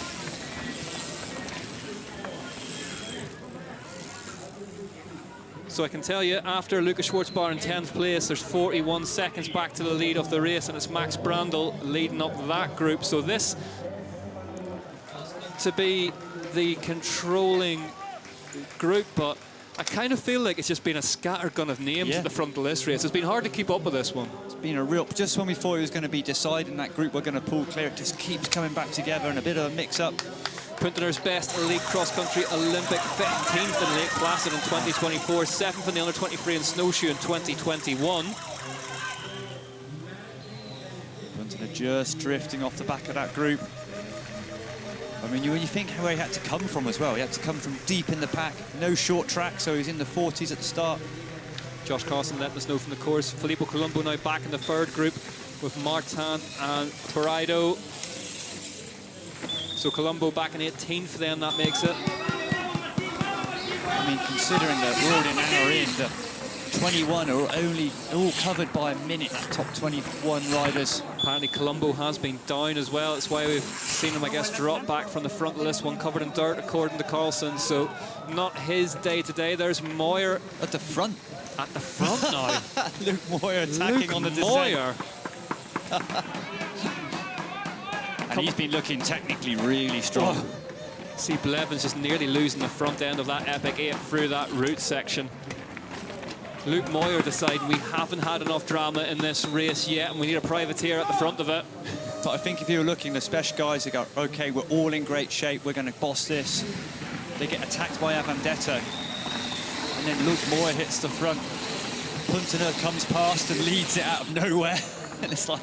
But also you need to lead the charge. You need to lead the chase once someone else moves away. So as you can see now, Luke Moyer to the front, and then it's Blevins doing the work to close the gap. Sammy Maxwell said at the end of her round one that, you know, it was like an hour-and-a-half long short track race. You could definitely level that accusation at this one as well.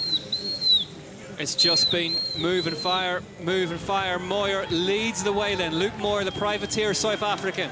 Behind him, Blevins, Saru, Vidari for Specialized Factory Racing. Yeah, and he's putting the pressure on. Saru's in there as well for for BMC Factory Racing.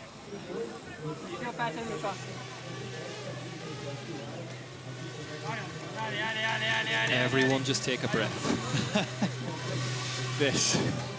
This has been non-stop from the gun.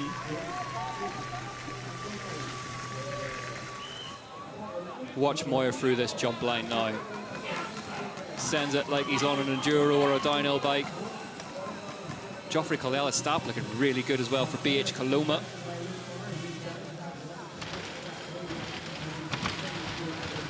There's Punter, Koretsky sandwich between the two of them. Colella-Stapp with his tongue out. Schwarzbauer now.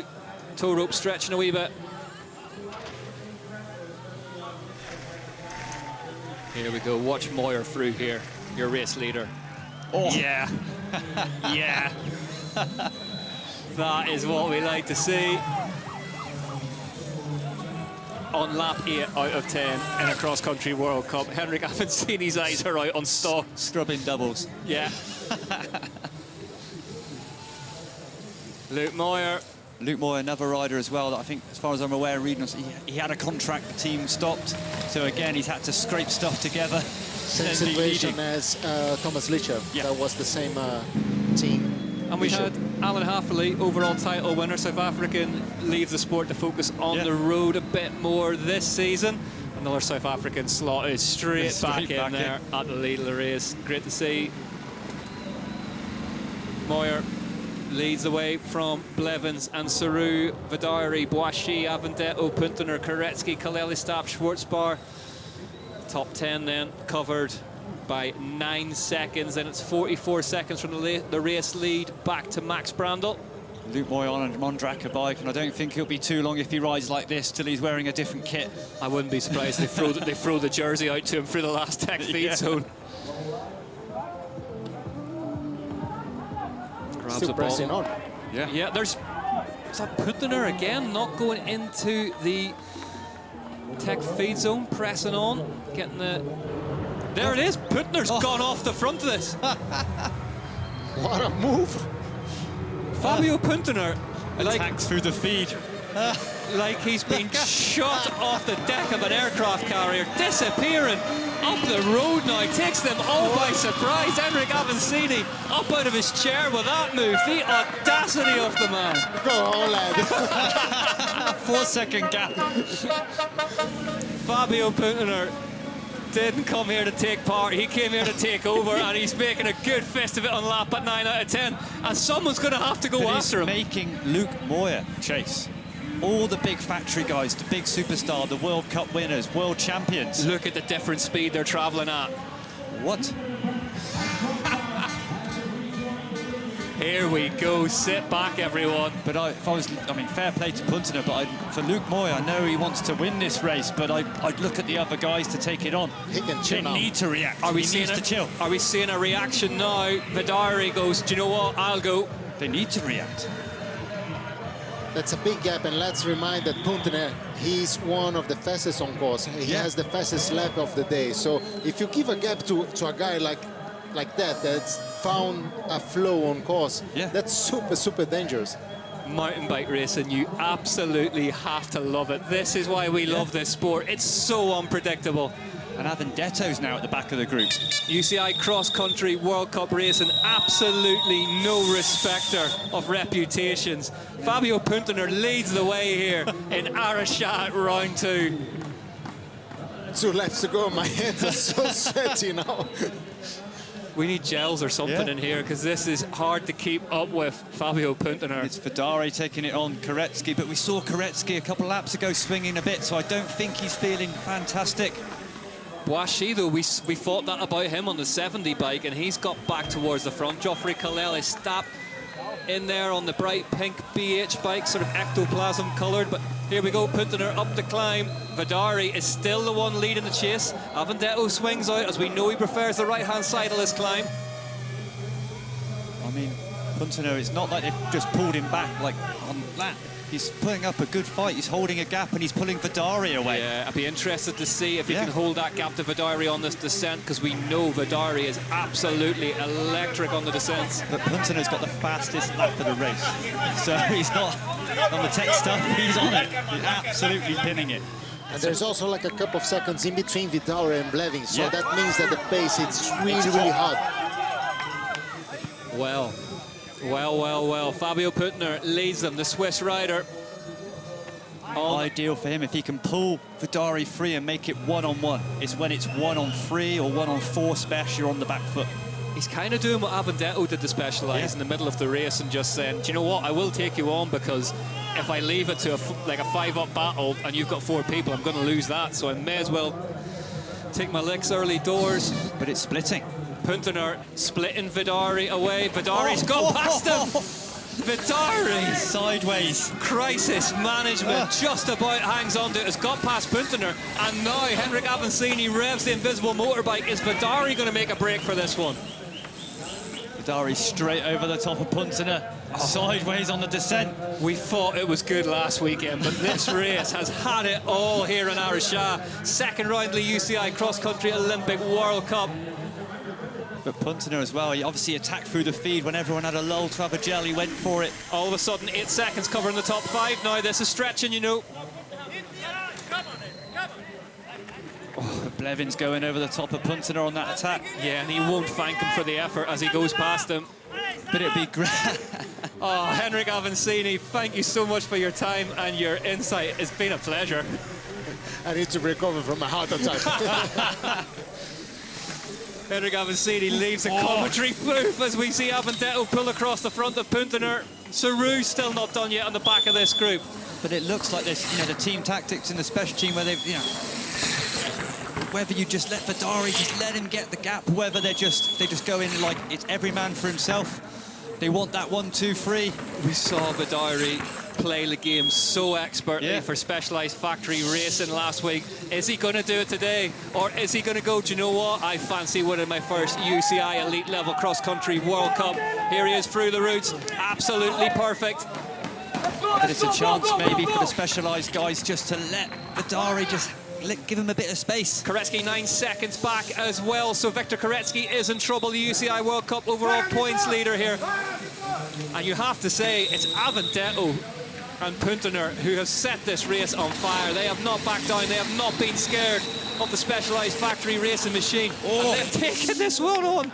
Punter asking so much of that front tyre round there. Bending himself around that tree there. Oh, plenty more racing. Vidari, Blevins, Boishy, Avendetto, Punter, your top 5 covered by 5 seconds now. They're all back together again. And it's not the last lap. Oh, we've still got a lap to go. It feels like a last lap. Ooh.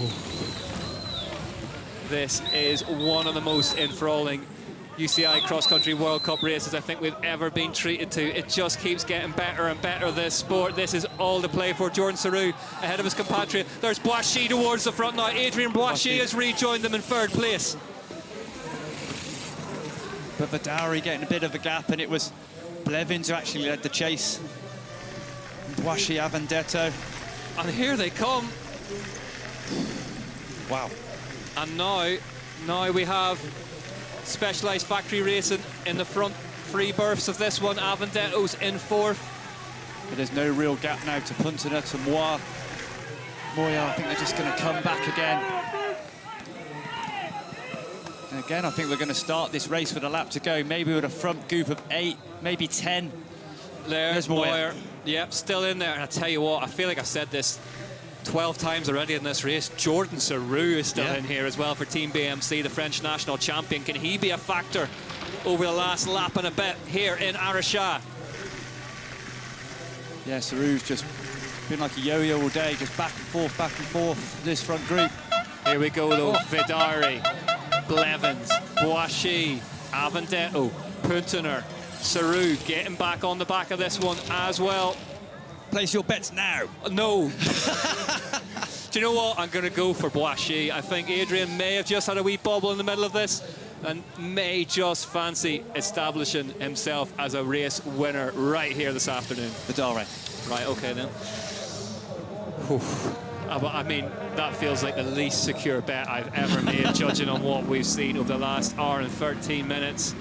Yep, here we go. It's all going to come back together as they roll round one massive 30-degree hour and 15 minutes short track race this has been. Is Punter going to miss the feed again and do another attack? If Punter slingshots off that corner again. As we see Koretsky alongside Punter on this flat section, so maybe the overall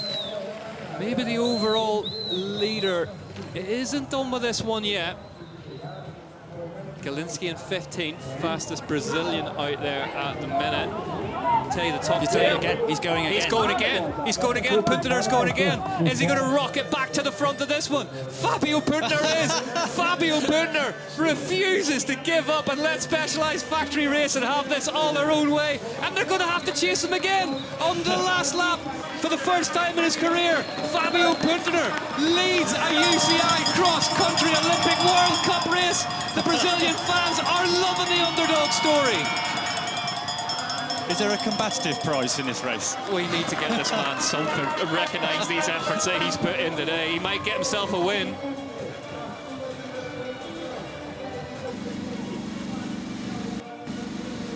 huge, huge respect. Wow. For that man. 5 seconds again. 5 seconds. And Saru now. Jordan Saru up in the second place as they head across the bridge, of course. And that lap, an 8:19, so faster. It was an 8:25, 8:19. Fastest lap of the race so far for Punter with an 8:02 when he was trying to get back to this front group, so he's got legs. I'm telling you what, Fabio Punter is never buying a coffee on the coffee ride ever again after this performance today. But he's going to start the last climb of the race with 5 seconds. Listen to this, the noise he's going to get up this climb when he rounds the corner, and the fans see that it's a privateer in front of this one. Koretsky, we said he might be down and out. Fastest lap of lap 9, and the pack are chasing down Fabio Punter here, who stays seated. The rest of them are out in the saddle to bring him back in. And it's Adrian Boischi, who looked like he was swinging a little bit. Swinging. This is how fatigued I am. We could do with swimming, actually. Cool down a bit. Yeah, it was beautiful, but it's not lasted long. Punter gets shuffled back in the pack now, and it's Blevins, and it's Vidari, and it's Boischi, and it's Koretsky at the front of this now. Specialised 1, 2, 3, 4. Boischi, though, still poker-faced. The grimace. Look at this, Blevins. If there's something above a red zone, he's been in it. Here we go. Lap 10 out of 10 on this climb. Is this where the attack's going to come from? How are they going to manage this Specialized now? Koretsky just blowing a little bit. Avendetto coming round him. You can see the blue plates off the overall team's leaders doing the damage out front. Avendetto is the rider taking it on. Koretsky. Koretsky looks like he's blowing here. Koretsky looks like he might be done. Moyer gets past. Moyer gets past the overall points leader now. Tell you what, all Punter has to do is get himself in fifth wheel as they head into that last corner. Blevins, Vidari, Boischi, Avendetto. Your top three at the minute. 4 seconds off the lead is Avendetto in fourth. Back to the front. We need to get back to the front just to see how this one is shaken out on that descent.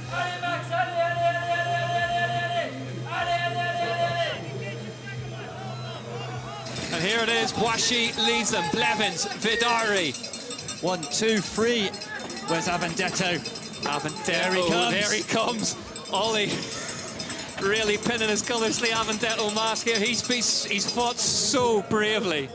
And he's got lines all around this track, you know, that have worked for him all day long. And Luke Moore's not done yet either. We're just coming into the background now, 5th place. Here he comes. Look at the faces they're pulling now. Who would you give the most combative award to, him or Punter? I'm going to share it. I can't share it, you got to pick one. Punter. Yeah. I'll give mine to Avendetto then. All's fair in love and war as Vidari now getting distance. Boischi, Koretsky apparently has blown 17 seconds now back to him in 7th. Boischi, though, leads the way. Adrian Boischi has exploded off the front of this race, explodes off that jump into the descent for the last time. Vidari in 3rd. This is going to be the biggest descent of Adrian Boischi's life.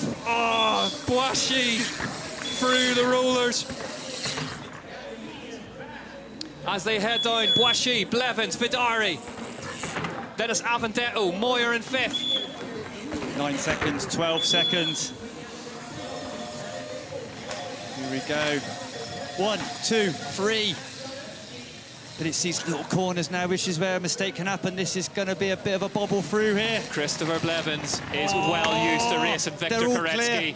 He's not racing Victor Koretsky today. It's Adrian Boischi. It's Martin Vidari. The young team have arrived, the new generation. They're all on the same team. They'll have to look each other eye in the eye over the dinner table this evening. But it was the faces Vidari was pulling. Is this all out, Ollie? This has to be, doesn't it? There can't be any orders from here on out. No team orders now. This is every man for himself, a Royal Rumble. Avendetto not done, he's coming. There's a big fight. Of course he's not. Of course he's not done. Simone Avendetto fancies getting back across this. It will be a brave rider that is took this on. heading towards the front of this one. Let's just get a gap. It'd be a brave rider out of these three that chops one of their teammates up to take a win. It was 8 seconds. Let's see what it is now. Oh, 6 seconds. Look at him coming. The Italian, the European Continental Champion. But I think between these three, the risk is that you're going to be too respectful for each other. As they head down through this section.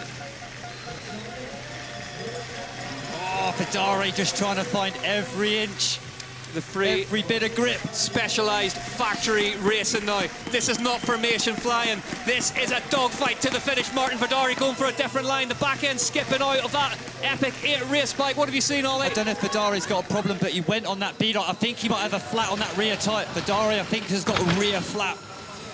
Fedari maybe with a rear fat, but look at Avendetto, teeth clenched, going all the way. We know he has done as well. Martin Fedari getting a big wobble through that rock section, just about holds it together. Stands on the pedals. We know that Victor Korecki had a puncture on the last lap last weekend. Is it Fedari's turn today? Pretty sure Fedari's nursing a rear slow flat, riding on the insert, trying to hold that front free. He will ride that thing on the rim if he has to get on another podium here today. But Boischy is out front. Is Boischy going to open his elite wins account here today in Araxá? He's got Christopher Blevins to deal with. Blevins in second spot. It's about a bike and a half now as they head down towards the lake for the last time. Avendetto 6 seconds behind.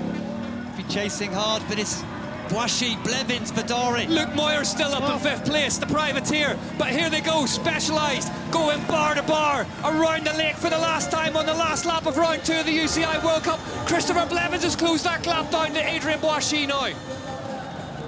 Fedari, if it is a slow puncture, he's bringing it back together. It looks like the bike's moving up and down on the back axle slightly too much, but Boischy, is he letting a bit of air into those lungs before the final sprint, or has Chris Blevins got this one covered off? Is Chris Blevins about to win the double? Is he about to do the short track and the cross-country Olympic? You can't take your eyes off this one. You cannot take your eyes off Adrien Boischy versus Chris Blevins as they head towards the line here in Araxá.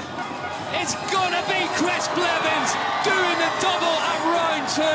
Behind him, Martin Fedari gets second place. Adrien Boischy can't believe it.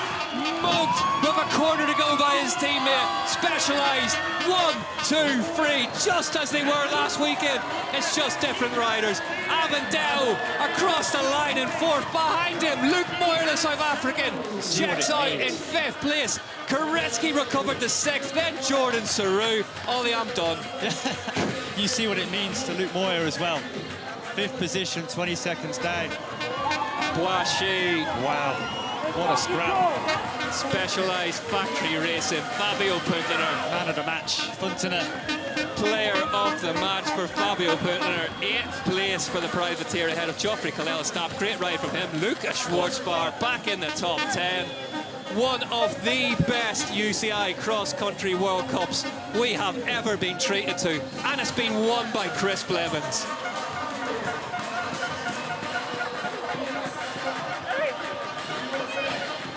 Chris Blevins takes the win. First time he's ever done the short track and cross-country Olympic double. And he's done so ahead of his 2 teammates, the young team Fedari and Boischy, as Galinski crosses the line in 12th for Brazil. And listen to the reception. Talk about another man who will never have to buy a coffee or a pint of beer around here. Ulan Galinski, comfortably home inside the top 15. Great result for him.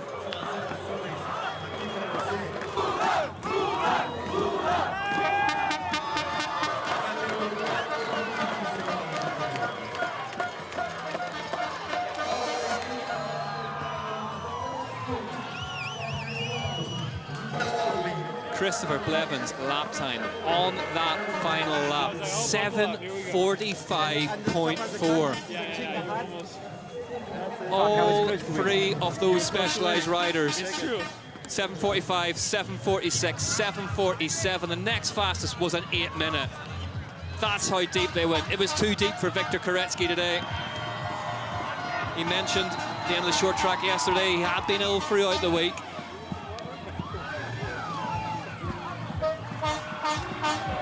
Specialised factory racing. Well, Brazil was good to them last season. It's not a patch on 2025.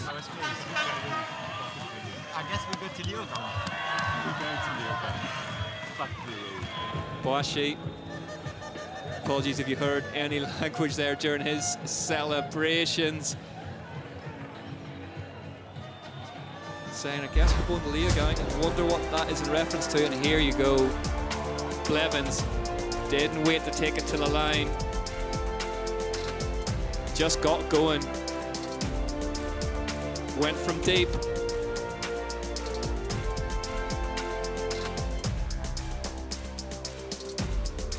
Christopher Blevins. Job done in Araxá round 2.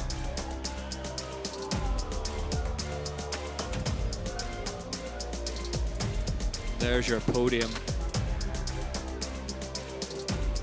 Vidari keen to find out if there was just a rear puncture or the back end lap bike did not look right.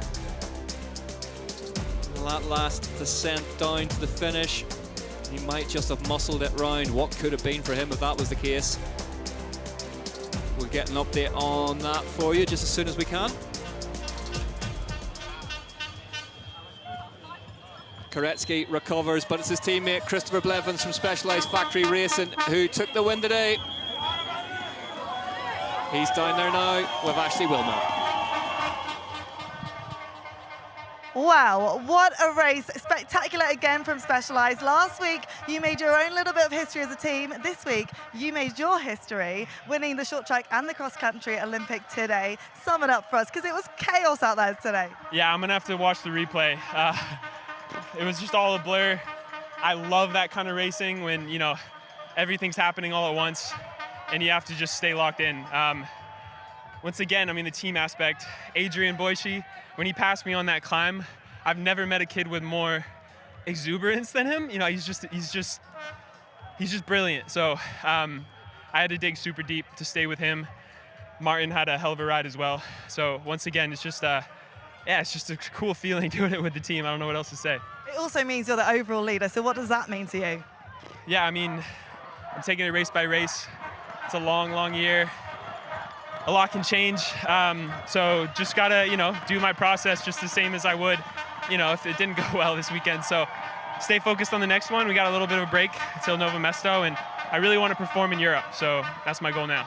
Speaking of staying focused, how much did it go to plan in terms of the team strategy today? Because it looked like absolute chaos. Everyone was trying to compete with you lot out there. Yeah, it is chaos. And I mean, we just were so locked in as a unit. I mean, there's something about the 4 red jerseys all at front.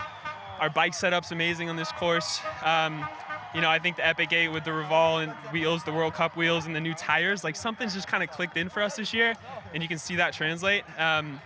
Again, it's just those little margins that I feel like when we all push each other and motivate, it's like iron sharpens iron.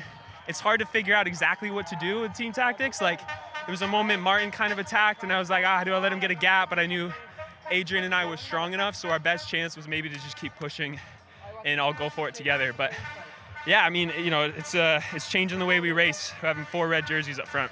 You are setting a new precedent, that is definitely for sure, and another 1, 2, 3 for Specialized.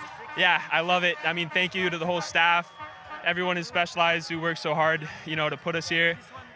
And I mean, I just love doing this sport with the people that I'm around, you know, so let's keep it going. Well done, congratulations. Thank you.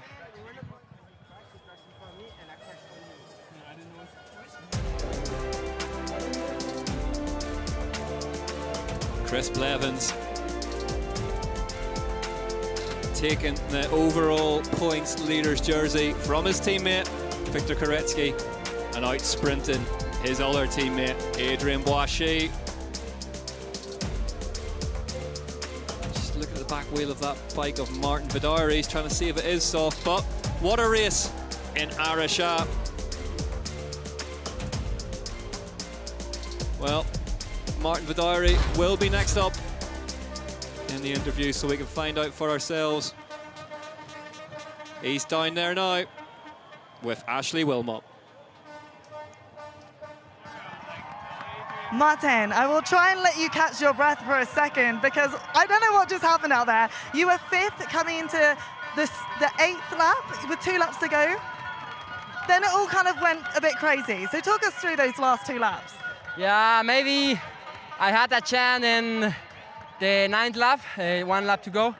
Maybe I did a mistake there, but the boys were strong. Like, it's hard to play with 4 teammates on the front, so you don't know what to do. You don't know if I should help or not. It's very tactical. Like, I try also at the beginning to just keep the race moving, try not to rest too much, so we just go to the front.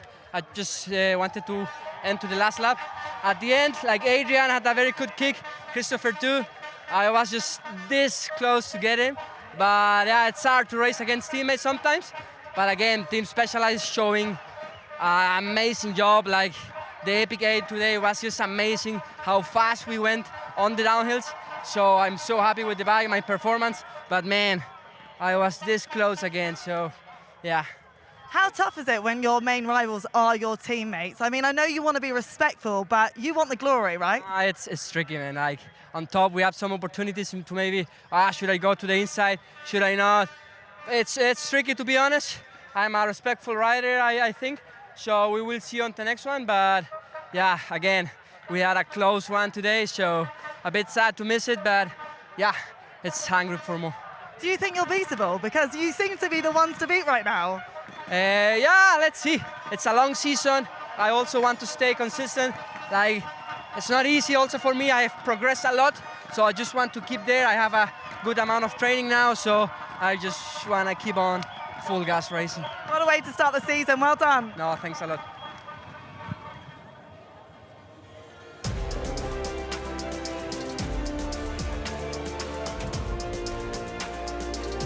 Martin Vidari, a respectful rider, he says.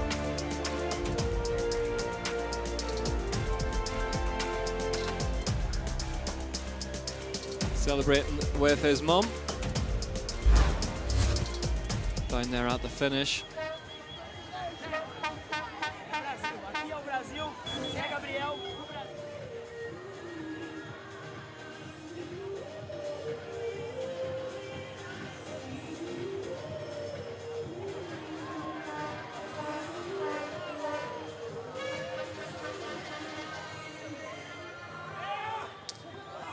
Brazilian fans enjoy that one, as they did all around the world.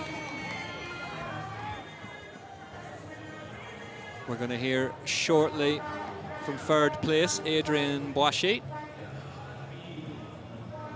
He's trying to get him assembled back into one piece again.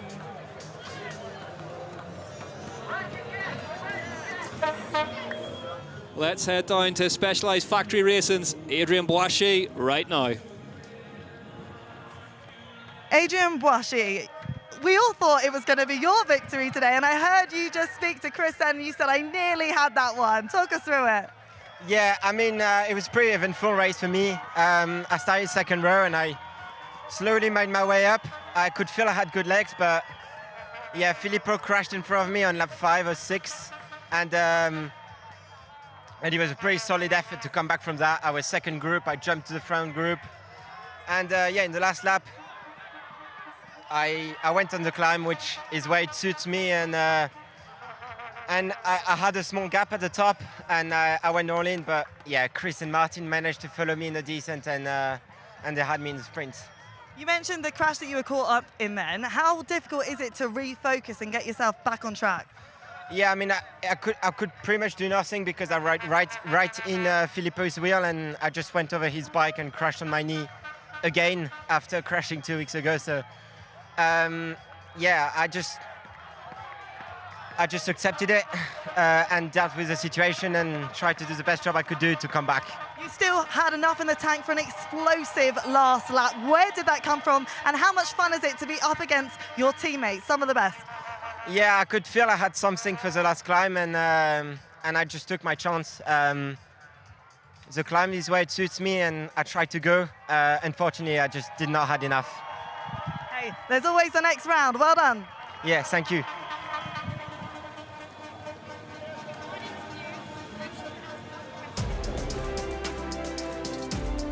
That may just be the tip of the iceberg in terms of performances that we see from that young man. Adrien Boissy, long feted as the real deal. Best we've seen of him so far in the elite category today. Here's the results then after a hectic 10 laps of Araxá.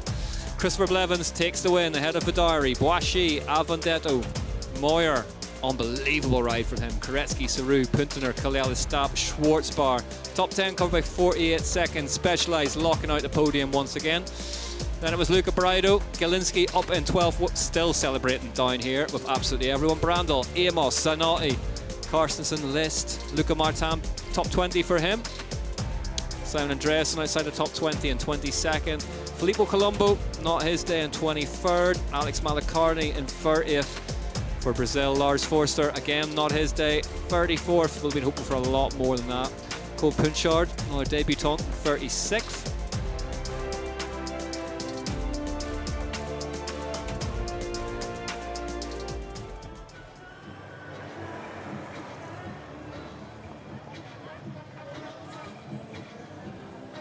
As the crowd prepare for what will be a hectic Saturday night here in Araxá, I'm sure, but we can hear from one of the stars of the day. Luke Moyer is down there now. Luke Moyer, 5th place. What a result, what a day. No, I can't believe it. Like, I've been flipping training so hard for so many years, like coming nowhere in under 23, and then finally, like, the last years I was building up, getting there, and then I put everything into like this winter or summer for us, and I've flipping comfort. Like, I'm so stoked. I can't thank everyone enough. Like, thank you so much. Incredible moment, mate. Enjoy it. Top 5 at a World Cup. Amazing. Congratulations. Thank you. Okay, give Fabio.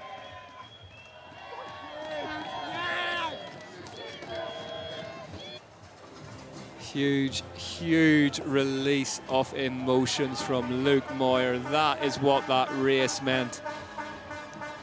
A rider found himself without a team last minute in the off-season, and he's just put that performance together today. Here's what it means for the standings though. Koretsky, 100 points now behind Blevins, top 4 spaces, all red, all specialized factory racing. Moyer 11th in the UCI World Cup overall. Zanotti in 17th, Alex Malacarne in 23rd, Andre Sink in 25th as we head to his home round next up, Novo Mesto Namarave.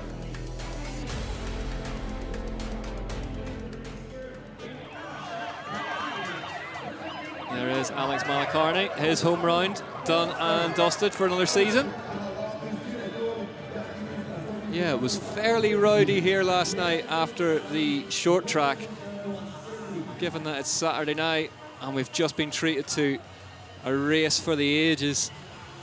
No, don't do it. Don't do it. I'm not doing it. On this side. I think it might be even louder still.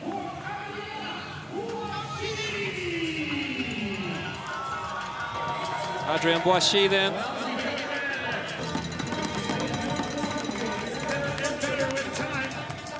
Third place today, having led virtually onto the very last corner of a grueling 10-lap race, but there is a lot more to come from that young man, as there is this one. Chilean national champion, this will be a big roar.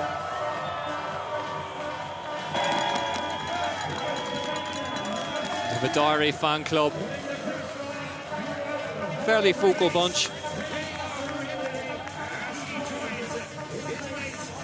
They'll be front and centre at the afters. Get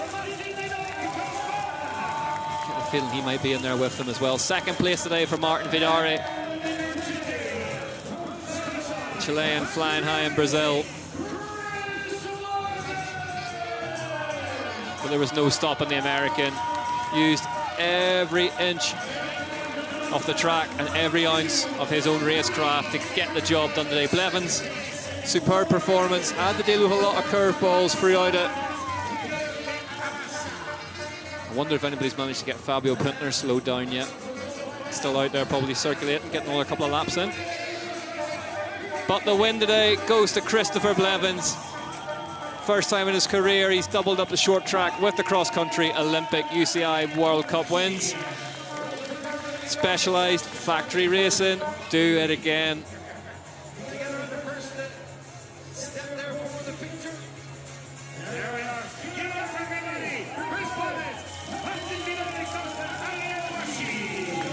Blevins, Vidari, Boischi, your top three here in Araxá.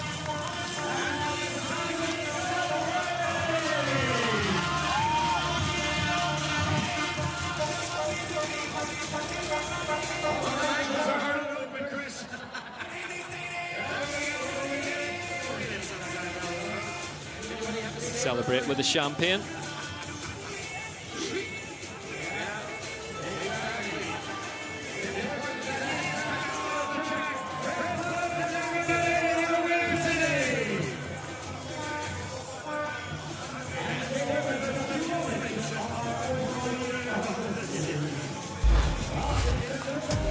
Here is a replay then of that race-winning move. Watch Blevins here. See ya. Gone. Vidari as well. Got the move done in that right-hander. Kept the head down and just emptied himself into those pedals. A third and a second. Next up, first place for Martin Vidari. Based on that today, you wouldn't like to bet against him. But as we saw today, winners can come from anywhere. Look at this lap comparison graphic. Where's Punter? Second, third, fifth, and eighth fastest laps. And then look at those final laps from the Specialized top three. 7:45, 7:46, 7:47. Fastest off the race by a huge margin. And we're going to go all the way down to Matthias Flukiger for the fastest lap, 6 with an 8:06.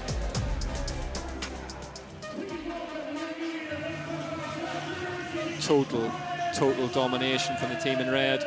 The man in red is now Chris Blevins, getting that jersey of the overall points leader.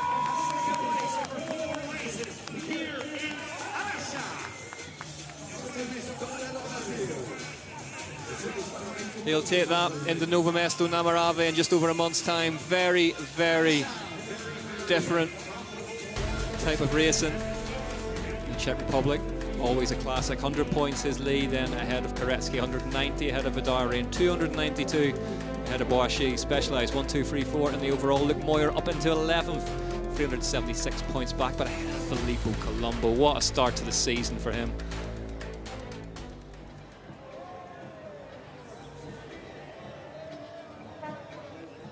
Well, the good news is Josh Carlson has managed to get a hold of Fabio Punter. Let's hear from the man himself. We're here with Fabio Punter, who just lit up the last end of that race. How did those last couple of laps feel with that big attack and the whole world chasing you? It was the first time I was in this situation. I had a big gap after the first lap. So I knew I can ride the lap fast. So I tried to attack the last 2 laps and go with a gap into the uphill. But then my legs weren't that good that I could stay in front. But really happy with the result. What was the emotions going through your head when you attacked off the front? Was it just adrenaline and I can do this, or oh my goodness, what am I doing? Yeah, I did so much for this race here. I had a bit crazy winter. I lost my team and I broke my collarbone 8 weeks ago. And now I thought I have to do everything in this race. I pay a lot for this trip, and yeah, so I wanted to enjoy this race. And you made it totally worth it. Well done. Thanks for the race. Thank you. It was a pleasure. Do you know what? Sometimes a bit of adversity pays dividends. Fabio Punter came to Brazil off his own back to prove a point. I think it's fair to say he did exactly that. So they are Specialized factory racing. The city's all theirs. Best overall team. Now miles ahead in that competition. Great to see all the staff up there.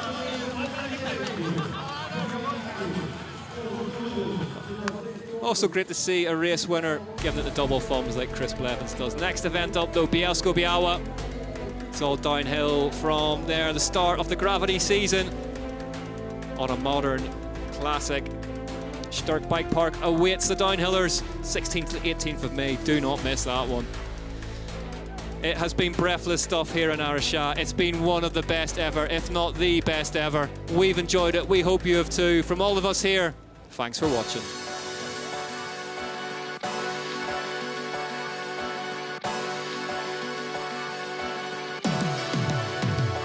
Like it or not, the chase for greatness don't stop. The real always rise to the top. For the trophies and not for the props. We all we got. Like it or not, the chase for greatness don't stop. The real always rise to the top. For the trophies and not for the props. Yeah, we all we got.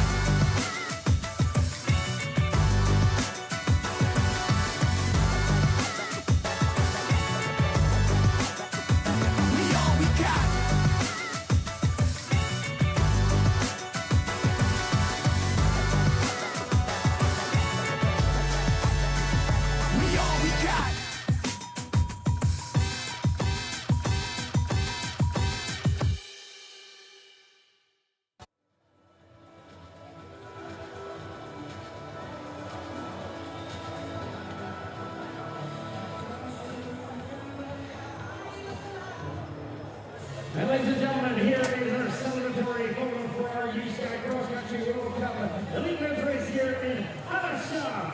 In fifth place from South Africa, it is Luke